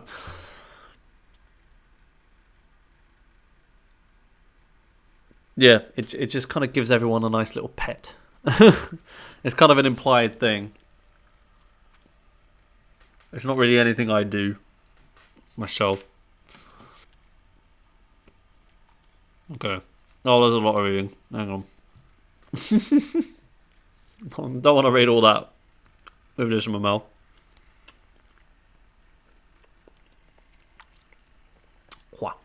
Right. Views a type of web page in your Django application that generally serves a specific function and has a specific template. For example, with a blog application, you might have the following views: blog homepage, entry detail, year base. Oh my word. Now, a poll application will have the following 4 views: question index page, question detail page, question results page, and a vote action. Cool. In Django, web pages and other content are delivered by views. Each is represented by a Python function or method in the case of class-based views. Django would choose a view by examining the URL that's requested through precisely part of the URL after the domain name.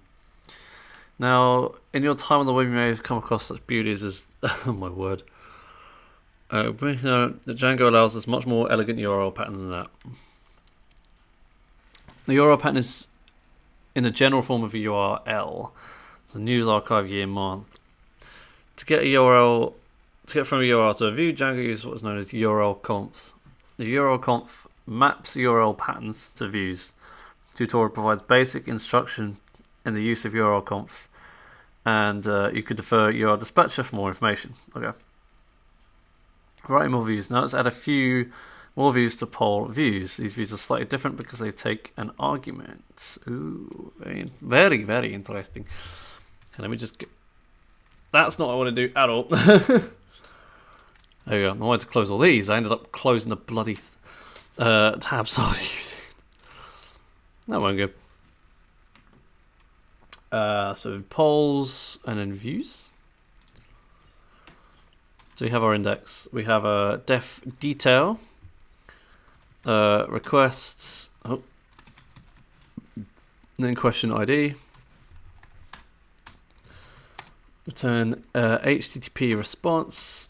You're looking at question. Oh, come on, Django! You can use format strings. Why is it's not use of why? Why? It's annoying. Def results. Requests. Question ID. Yep. Return. Oh, hello. Response. You're looking at the results of question ID.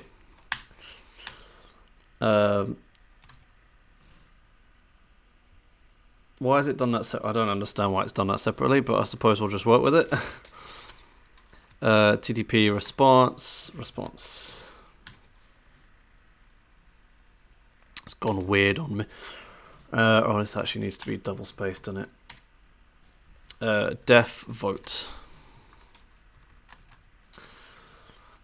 Request question ID.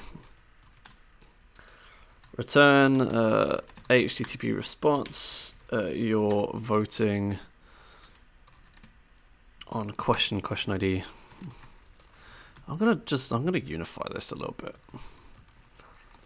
because this just sucks.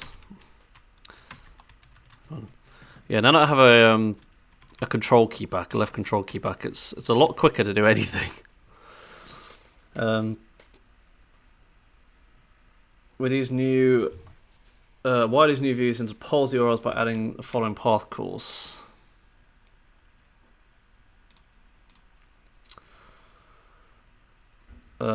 So this is the one that we had already.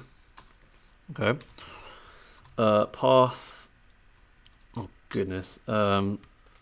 Int. question ID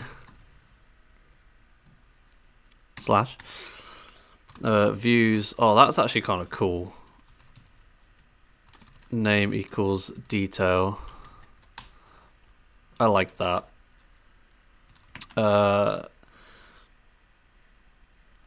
Path int question ID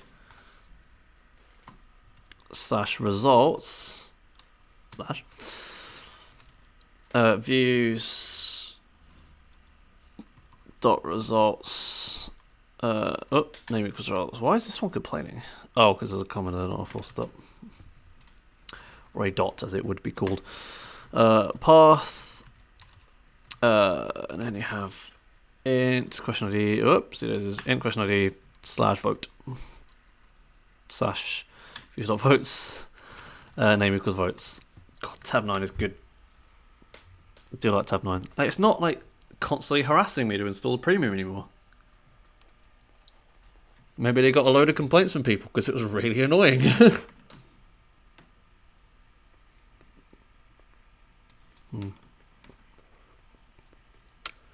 Take a look at polls 34 of ID. Where?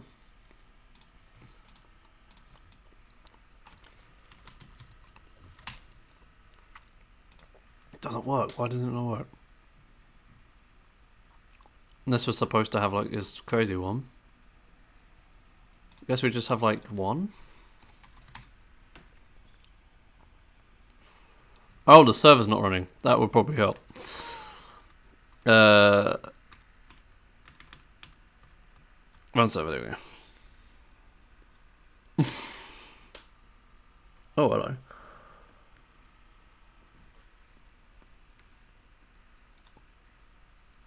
Polls.views has no attribute votes. Oh, it's vote. Rip. Whoa, hello. There we go. I'm presuming it probably doesn't matter then. Okay, yeah. On the detail, let them display whatever ID you provide in the URL. Try slash results slash votes.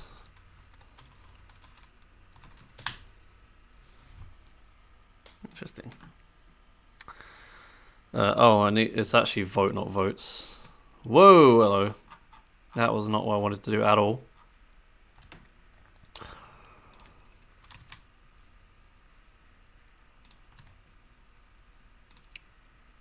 Okay. So where do I need to go? I need to go back here. But placeholder results and voter pages. Someone requests a page from your website, say polls 34. Django will load my site's URLs. Python module because it's pointed to by the root URL conf setting. Finds the variable named URL patterns and traverses the patterns in order. After finding the match at polls, it should sort the match in text and sends the remaining text to the polls URLs. URL conf for further processing. There it matches question ID, as I want to call to detail like so. I see. Question ID part 34 part comes with the in question ID. Using angle brackets captures part of the URL and sends it as a keyword argument to the view function. The question ID part, the string defines the name will be used to identify the match pattern. And the int part is a converter that determines what patterns should match this part of the URL path. Right, views actually do something. Oh my god. Each view is responsible for doing one of two things: returning an HTTP response object containing the content for the requested page, or raising an exception such as HTTP 404. The rest is up to you. Your view can read records from a database, or not. Fair enough. It can use a template system such as Django's, or a third-party Python template system, or not. Again, fair enough. You generate a PDF file, output XML. Generate a PDF. Whoa. Create a zip file on the fly. Anything you want, using whatever Python libraries you want. That's mad. All Django wants is that HTTP response or an exception. Because it's convenient, let's use Django's own database API, which we covered in tutorial 2. Here's one stab at a new index view which displays the latest 5 poll questions in the system separated by commas according to the publication date. Okay. So in polls view .py, there we go.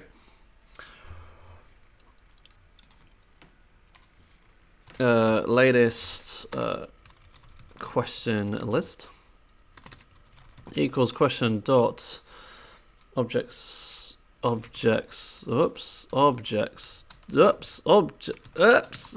we go. Got there in the end. Why did it do single quotes hello? Put the sign on dark mode. It doesn't like load properly on dark mode, I don't think. I mean, it's fine. It's only come on, thinking about it, that's negative. Oh, that's just the way it's. Oh god, okay.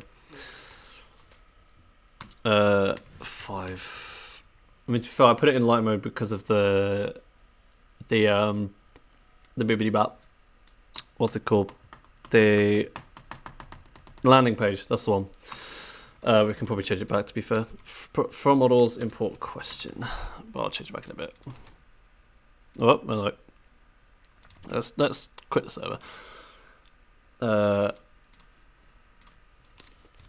Output equals dot join. Q. We could probably do that. Q dot question text for Q in latest question list. We could probably get away with making that a generator. We'll see.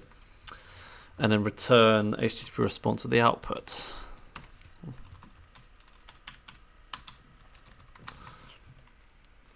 Leave the rest unchanged. Okay. There's a problem here though. The page design is hard coded in a view. If you want to change the way the page looks, you'll have to edit this Python code. What is going on? There's someone like screaming at the other end of my hall. I don't know if you can hear that. So let's use Django's template system to separate the design from Python by creating a template that the view can use.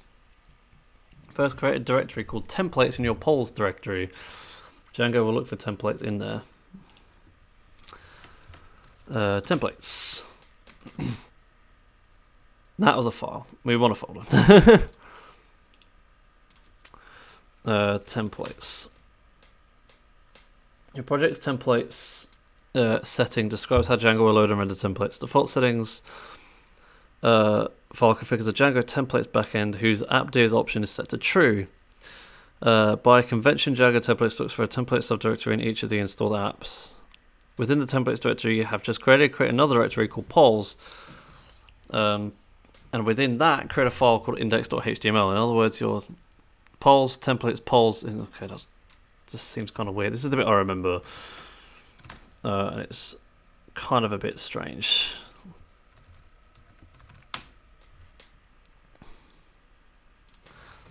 I suppose it's fine.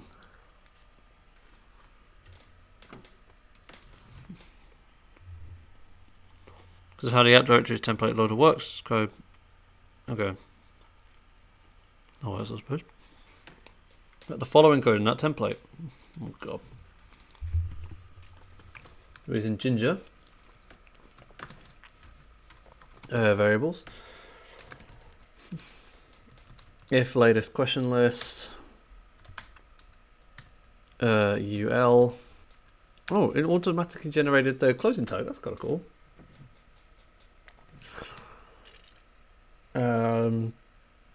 Yeah, for question in. Oh my god. Every now and then.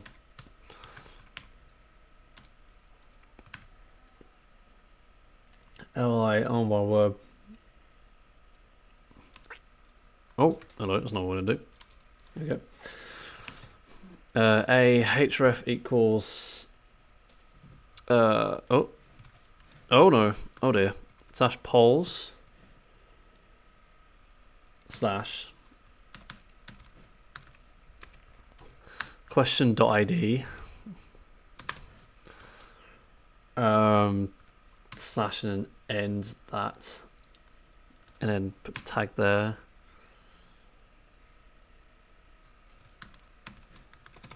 And then put question.question text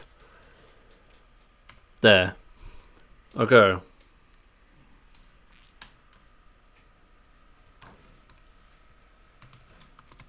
N4, yeah.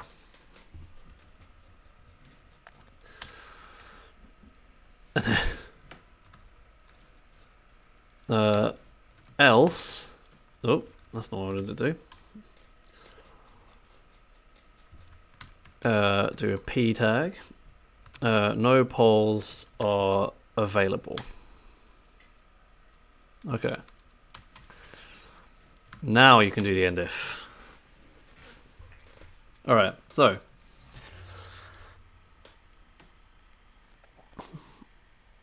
To make tutorials shorter, all template examples use incomplete HTML. And on projects you should use complete HTML documents. Yep, I suppose we should. HTML. Okay, that was weird. So I'm pretty sure we can just get away with that and then have the body in there. That was weird, it didn't auto-close that one. That's strange. Slash. Oh, God! I just put the slash in. It worked. Okay. I've never coded HTML in Visual Studio Code before, so I'm learning how it's working. Let's update our index view and pass to use the template. Okay. Oh my word. Okay. It's index. So this doesn't change. This does. So template equals loader dot get template polls slash index dot html. Context equals latest question. Latest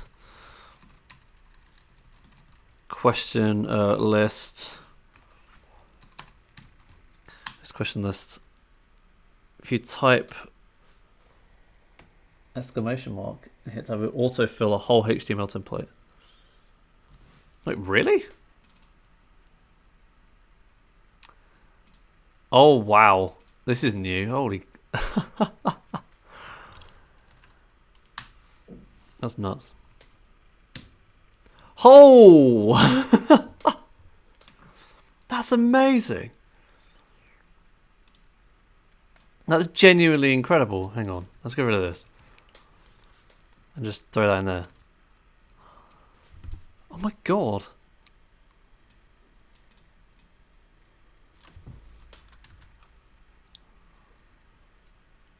That's so good. Oh, good to Emmett. Is that what handles all of this stuff? So are you, Jax.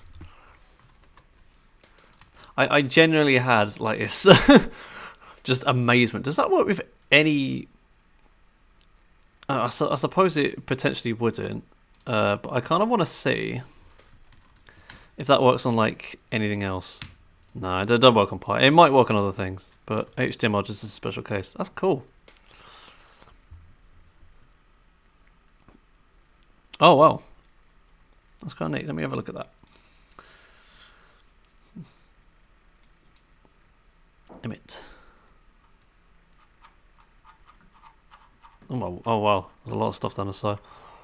This website is great, by the way. Oh, I closed the wrong thing. That's not what I want to do at all.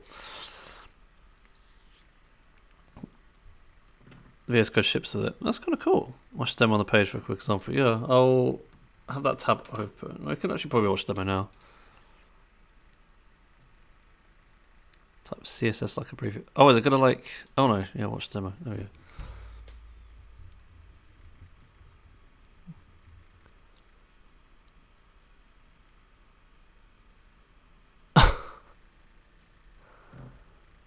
Oh my word.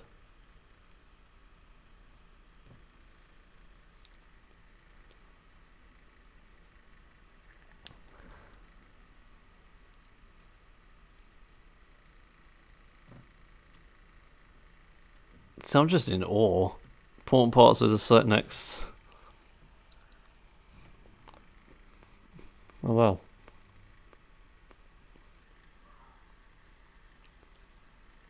At full tag. Oh my goodness. That's nuts. It's kind of ironic how it's like a web development extension, yet the website looks like this. But that's actually a really cool little thing. I like that a lot.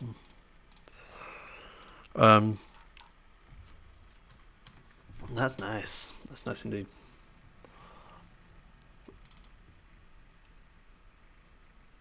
Oh, I need to import something from Django.template import loader.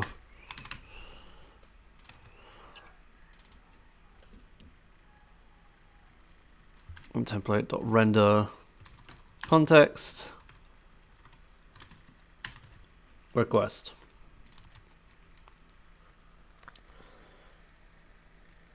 For VSC.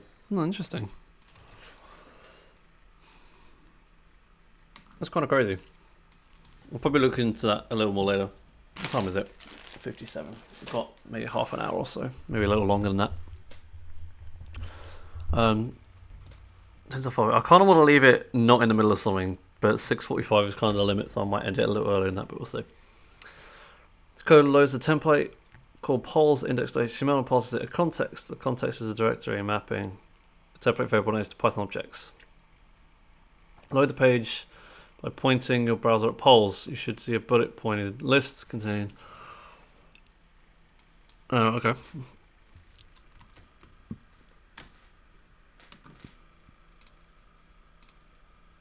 Nope, that one's not found anymore. But this one.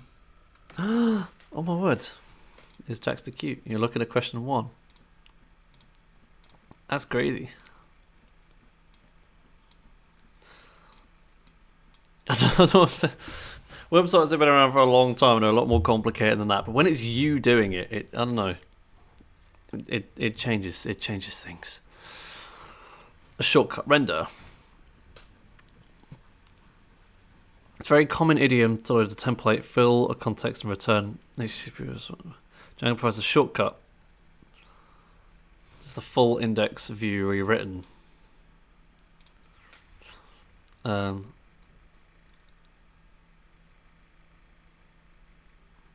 well, yeah. So we can comment out this crappy one. We don't need that anymore. Index request question ID. No, we don't need a question ID. We just need the index. Then we do latest question list equals questions to objects to order by. Sure. Tab 9 just knows, man. Yeah, that's fine as well. Oh, Tab 9, how I've missed you. And how I'm glad you don't constantly shout at me to buy your crap anymore. I'm really glad they changed that. If you can tell. And now this should do the same thing. Yep, it does. Yee! I don't know why I keep moving it back. I need to move it back to read. Note that once we've done this in all the above, in all these views, we'll no longer be able to import loader HTTP response. Oh, no, we no longer need to. Okay. It's just stub methods.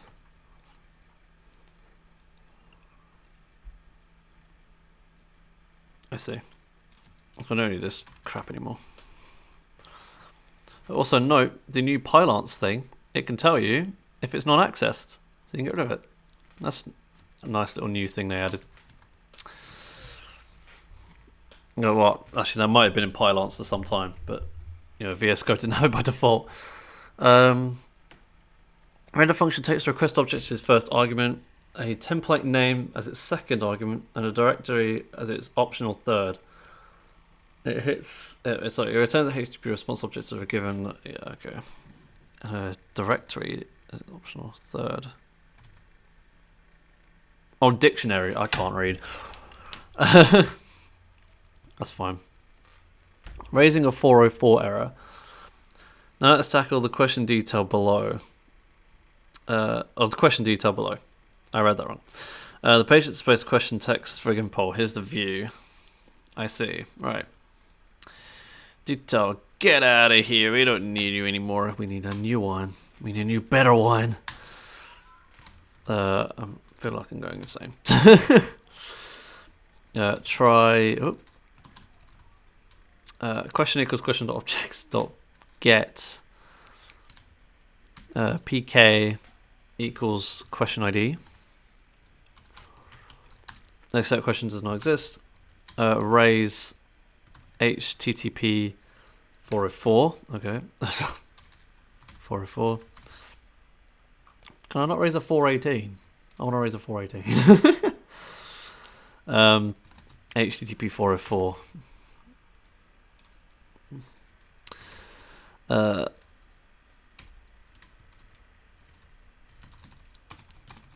Question does not exist.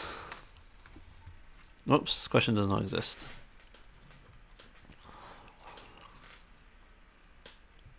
And then return render request polls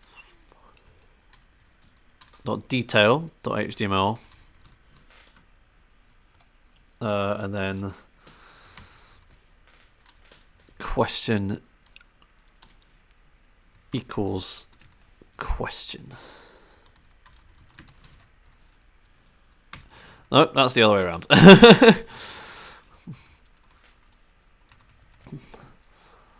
Cool. New concept here. This view raises a HTTP 404 exception if question with the request ID doesn't exist. We'll discuss what you can do, what you can put in that pulse a bit later, but if you'd like to quickly get the above example working, a file containing just will get you started for now. Okay. Well, I can use my newfound knowledge once again. Oh, that is honestly the most satisfying thing in the world. So why is it highlighted device width as its default thing to highlight? That seems a bit odd. But whatever. As body equals question.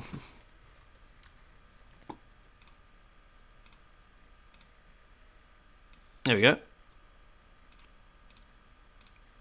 Ta-da! Nice. A shortcut, get object or 404, and another shortcut. Very common idiom to use get and raise 404 if it doesn't exist. Django provides a shortcut. Here's a detail for you rewritten. Alright. Get out of here, detail. We didn't need you for long.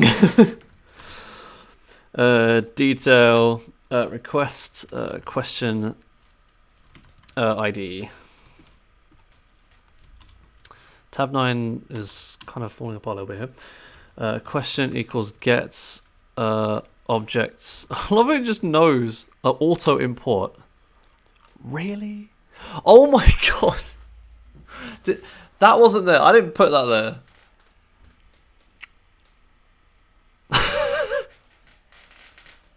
Is that Pylance? It wasn't tab 9. That might have been Pylance. This stuff is nuts. Function def line. Yeah, that's probably a good point actually. I should probably stop doing that. Question pk equals question ID. Return render request polls bullet. Okay, detail dot html. Oh, question equals question. How? Fine. Don't know how it knew that, but whatever. It's fine. It's okay. And that's, yeah, it's the same. Whoops. It's exactly the same as it was. We can get rid of this. So this isn't used anymore. Actually, is there like a remove? I do wonder. Set header line. Does that do? I have no idea. Okay, there isn't for anything for remove imports. Refactor? What does that do? Oh no, refactoring is available. Okay, I'm just messing around with VS Code now. Function takes a Django model as its first argument and an arbitrary number of keyword arguments, which get passed into the get function of the model's manager. Raises 404 if the object doesn't exist. I will, because that would A couple of model layers to the view layer. One of the foremost design goals of Django is to maintain loose coupling. Some control coupling is introduced in Django shortcuts model. Okay. It's also a get list of 404, which works just like except using filter instead of get. I see. It raises HTTP 404 if the list is empty. That makes sense. Okay. Back to detail view. Given the context variable question, here's what the pulse detail HTML template might look like. Okay, so we're going to go back in here, and H1 question text that ul oh, that's weird. It doesn't like if why it doesn't like autocomplete it for some reason. If you hit enter like here, it doesn't put everything in, but on the import line, yeah, maybe. I kind of wonder what. No refactoring available. Let's just run it on everything. Maybe it just thinks everything's fine. Control Shift R. No refactoring. No refactorings. I think it just thinks everything's okay at the moment. I don't know what that is. I don't know why it's got. Oh yeah, because it puts outlines around things now. That was a new thing they added. Get rid of the unused import. Oh yeah, maybe. Yeah, it doesn't look as though it does. I do wonder if that's upcoming.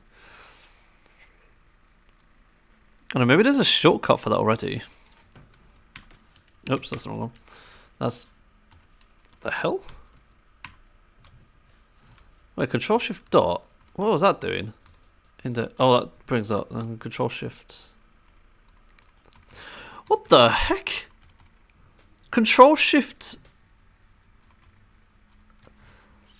If you do Control Shift thing, Control Shift comma near a number, it increments it. What? That's weird. That's very weird. I don't know why that's a thing. Could be a thing in the command palette.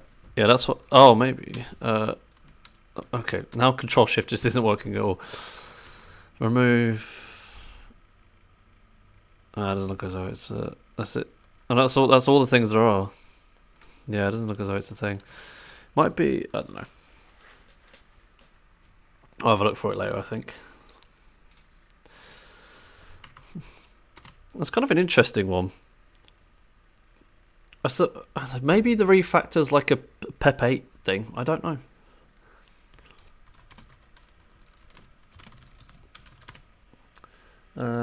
Question dot choice set dot all. You want a li? It doesn't, unless you put in the. Oh my god! Stop doing that.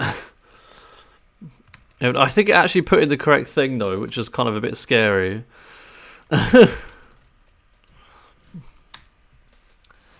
We probably actually don't need that on multiple lines, really, do we? Then we got a end for, yep. And then in the UL, and that's it, apparently. Could look good. Well, we're just making it work for now, and then unless you mean like the refactoring. I'll have to experiment with that. Template system uses .lookup syntax to access variable attributes. In an example of, oh my god. Yeah, I've been basically doing stuff all day, so I'm kind of tired. An example of question, because first Django does a dictionary lookup of the object question, failing that it tries an attribute lookup, which works in this case. If attribute lookup has failed, it would have tried a list index lookup. Interesting. The page, I see. We'll probably work on that later, do CSS later on. Method calling happens in the for loop. Question choice set all is interpreted as the Python code question choice set all. Oh my god. Oh yeah. Oh man. If she turns it into choice objects, yeah, I might end the stream a little earlier than I thought I was going to, because I need a bit of a lie down before, yeah, before the next thing I've got on at 7. Didn't leave myself much time to do anything really, did I? So editable choice objects are suitable for use in the for tag. Oh my god. See a template guide for more information about that. Hard-coded URLs and templates. Remember when we wrote a link to a question in the polls index HTML template, link was partially hard-coded. The problem with this hard-coded, tightly coupled approach is because changes change URLs on projects with a lot of templates. However, it's easy to find a name in the path functions with the polls URLs module. You can remove the reliance on the specific URL paths to find your URL configurations by using the URL tag. Right, where is that in the index?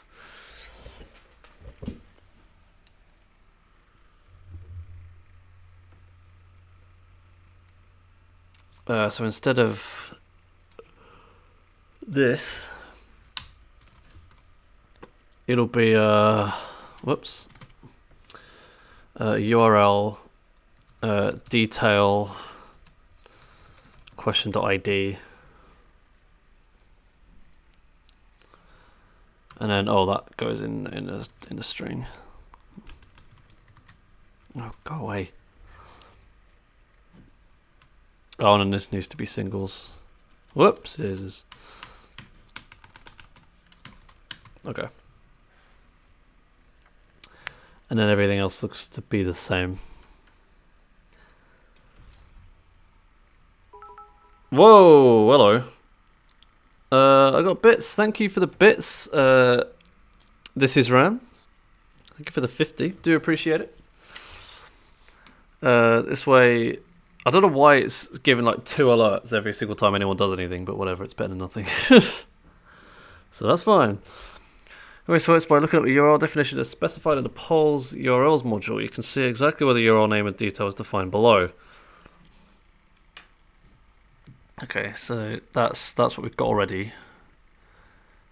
The name value is... Oh, I see. That makes sense. If you want to change the URL of the polls to view something else, perhaps to something like poll specifics 12. So doing in template or templates, you would change it in the polls URLs. Okay. And then that automatically updates itself. Trying to make a page where you can create polls, because I don't think the guide contains that. Oh, that's kind of annoying. We'll do that. We'll just go through the guide, and then the next Django stream, which will be a few weeks, unfortunately, because there are other stuff I want to do. We will handle that. Yeah, right now I just want to go through the guides. I might actually experiment with changing the font to Fira Code, because all these codes, they look really nice here. And Max uses Fira Code, it looks really nice, but every time I try to use Fira Code before, it just hasn't looked quite right.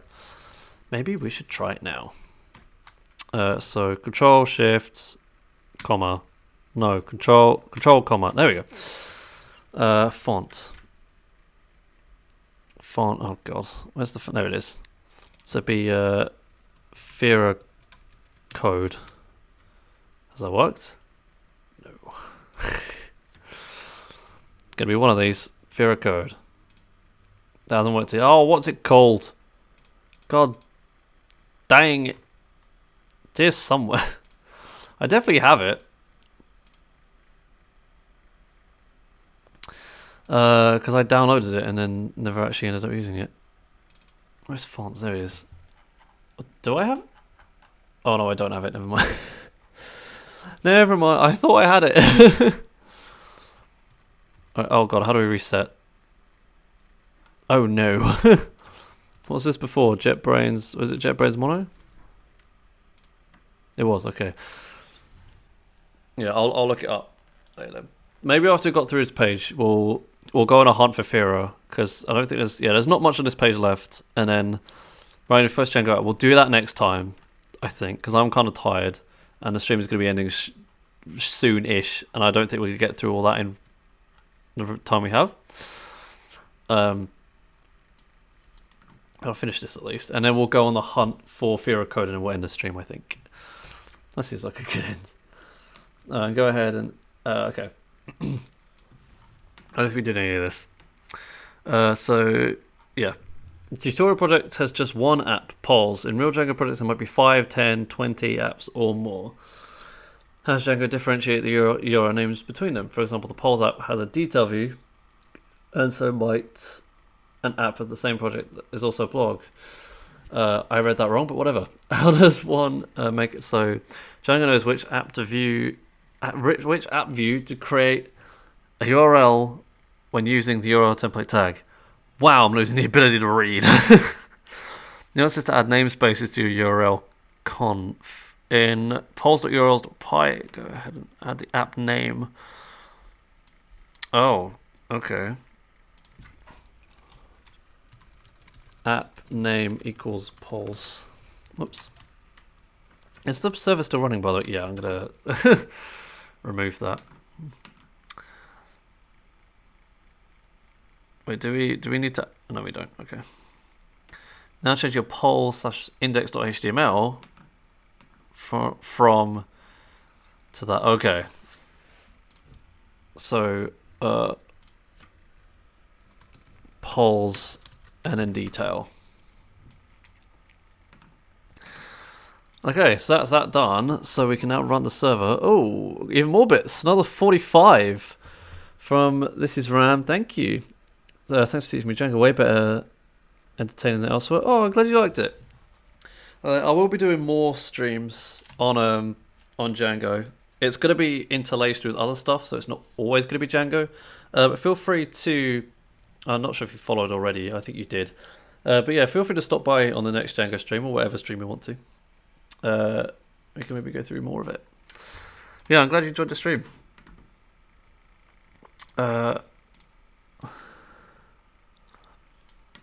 Hey, Emily. How you doing? Oh, hello.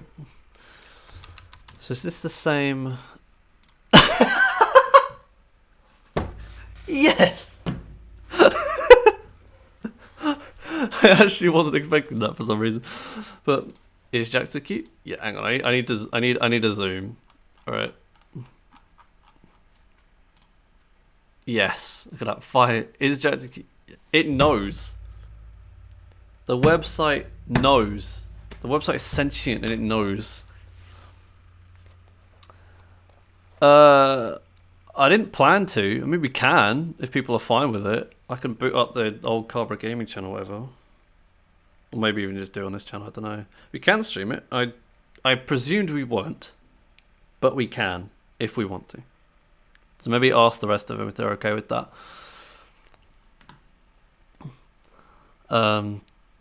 Yeah, that works. We have an app in Django that can tell us that Jackster is cute. I think that's where we're gonna leave it with the Django stuff. But as I said, we were gonna go on the hunt for Fira Coda. We're gonna see what it looks like because I use Fira Sans. I use Fira Sans for Linux. I'm tempted to get like the Aero Tweaker, whatever it's called, to put for Fira Sans on Windows. So I really like the font. I use it for the Carberra branding as well. So why not go full hog and use Fira Code as well? So we're going to go download that real quick. Fira Code nerd font.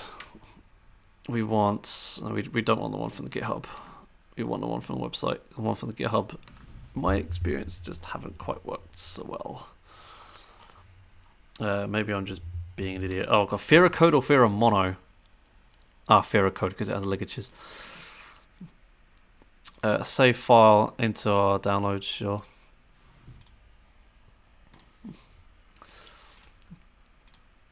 Yeah, maybe post something in the mod chat just so you know people know what we're doing. Extract here, and then throw this into the fonts directory. And now, okay, wait, oh god, there's so many of them. So we're gonna want the regular one. So I think is it kind of, I don't really know what they'd be called. I guess it would just be called Made literally zero pro. Answer a question that had a well-known answer. Yeah, but we proved it. That's what we did. We made a website that could tell people. We've made a medium of sharing that information to the world, and if that's not worth it, I don't know what is. People need to know. Why isn't this working? What is wrong with this thing? Oh, what exactly is it? What was a retina? Oh, damn. Oh, does it want, like, complete or something? Oh my god. So we want the regular nerd font complete mono, nerd font complete. We probably want this one. Oh, it's... I should have known. Never mind. Okay. Max, help me. What is the name of the font? Because I don't think it's looking for this regular here. Yes, it is. No.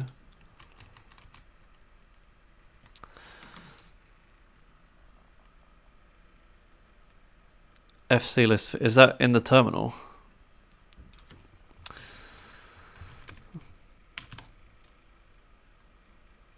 That did not work. Which I could probably go here, yeah.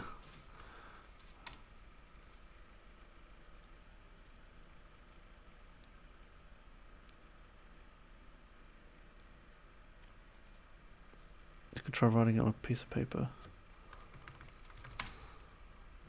What? I'm confused.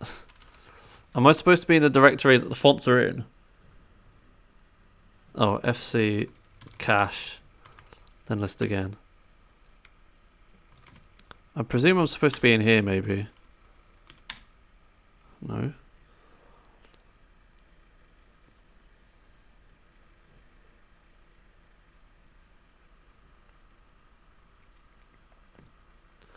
And also, yes, Jax, I think Max did infer that.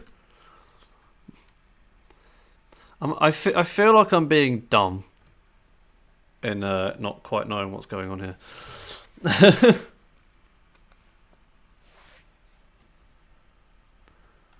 Scroll. It doesn't appear. Oh, just FC lit. Okay.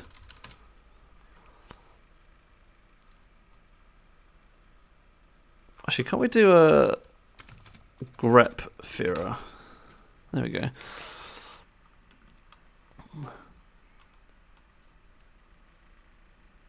And then be Windows compatible. So it'd be one of these. I feel as though it's like Fira code, isn't it?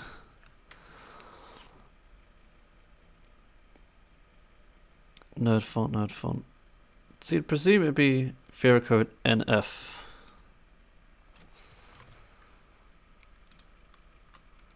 Nope, unless I have to like hit Control S, but I think it does it automatically. No, that hasn't worked. Do you think like it would kind of just work? And does it want the mono bit at the end?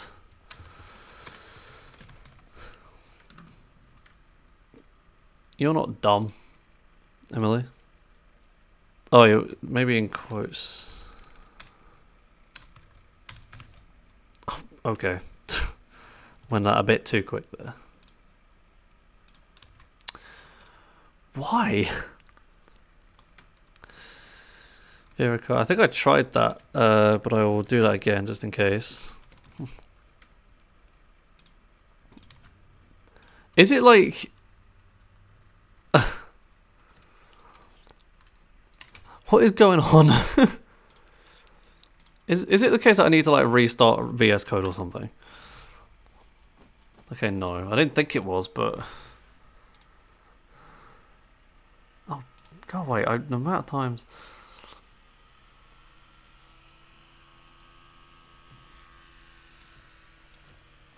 In the JSON view. Okay, let me... It's that one in it, yeah. Oh, God. Fira code nerd font.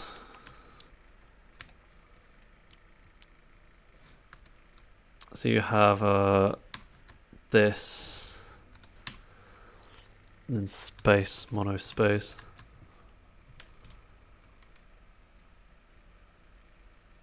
That actually worked, by loads of things. Yeah, I'm pretty sure that actually just did it. How bizarre it wasn't working before. Did it just need the mono space at the end?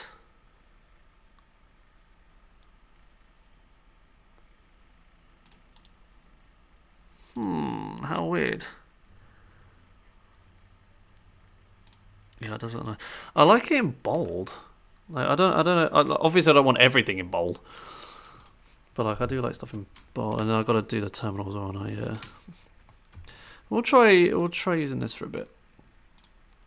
See if I like it. I should do because I've always liked the font itself, but I've always just liked JetBrains a bit more. But maybe I should.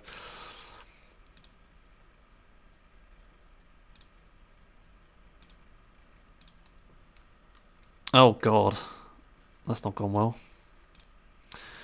This one doesn't have all the things for it. Because I selected completely the wrong font, that's why. Fira code, there you go. Nerd font, and then presumably just Fira code, nerd font, regular. Okay, there we go. And maybe a bit bigger, I don't know. Yeah.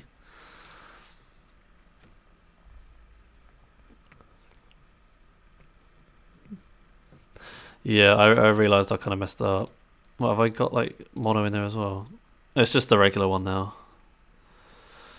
That should be fine. Okay, cool. Sweet. Now we'll see how that goes.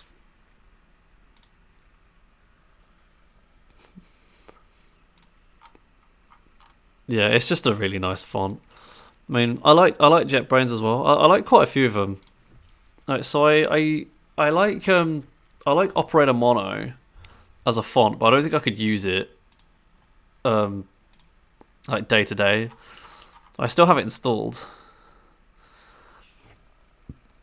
The medium one will do. So I like how it looks, but like it looks a bit weird in an IDE. I don't know. Maybe it's just me. But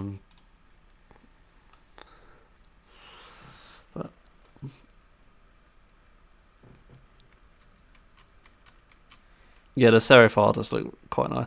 I particularly like the numbers in the Fira fonts. The numbers look like really nice.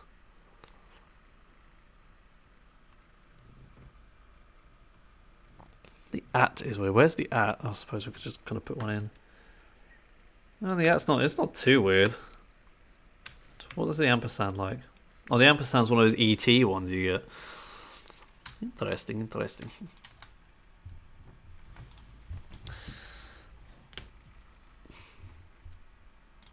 Yeah, I thought, seeing as I've got a new theme going, I might as well get a new font going as well. But yeah, I think I'm gonna call the stream here. Never changed my editor font. What editor font do you use? Yeah, Jax, I would recommend either JetBrains or Fira Code personally, but obviously it's your choice. Oh no, you told me it was Terminal, wasn't it? Because I think I see. I think I thought it was Fira Code because it was quite similar. Oh, I like this queue actually. That queue's kind of pretty. Yeah, we're gonna get rid of this. But yeah, I'm going to end the stream here. Consoles is okay.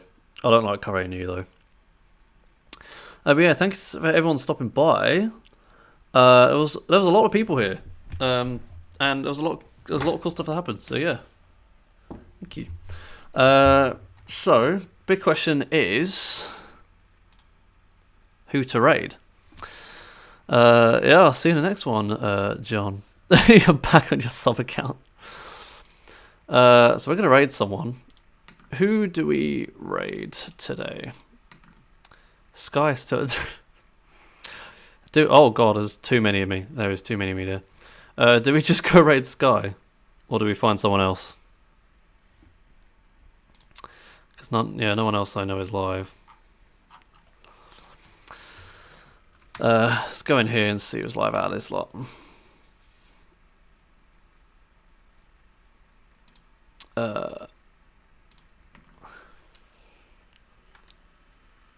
Yeah, that's fair. Oh, there's only a few people here. Yeah, we'll go raid her.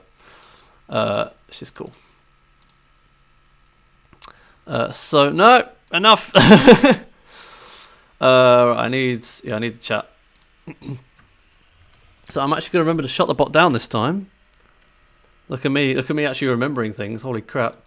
And I will see you for the next stream next Saturday. There's not going to be one on Tuesday, but there will be one on next Saturday. So I'll see you for that when we take a look at a first look at Discord.py version 2 alpha. So that should be fun. Yeah, just loading the raid now. Yep, that's going. Okay. 4, 3, 2, 1. Let's go!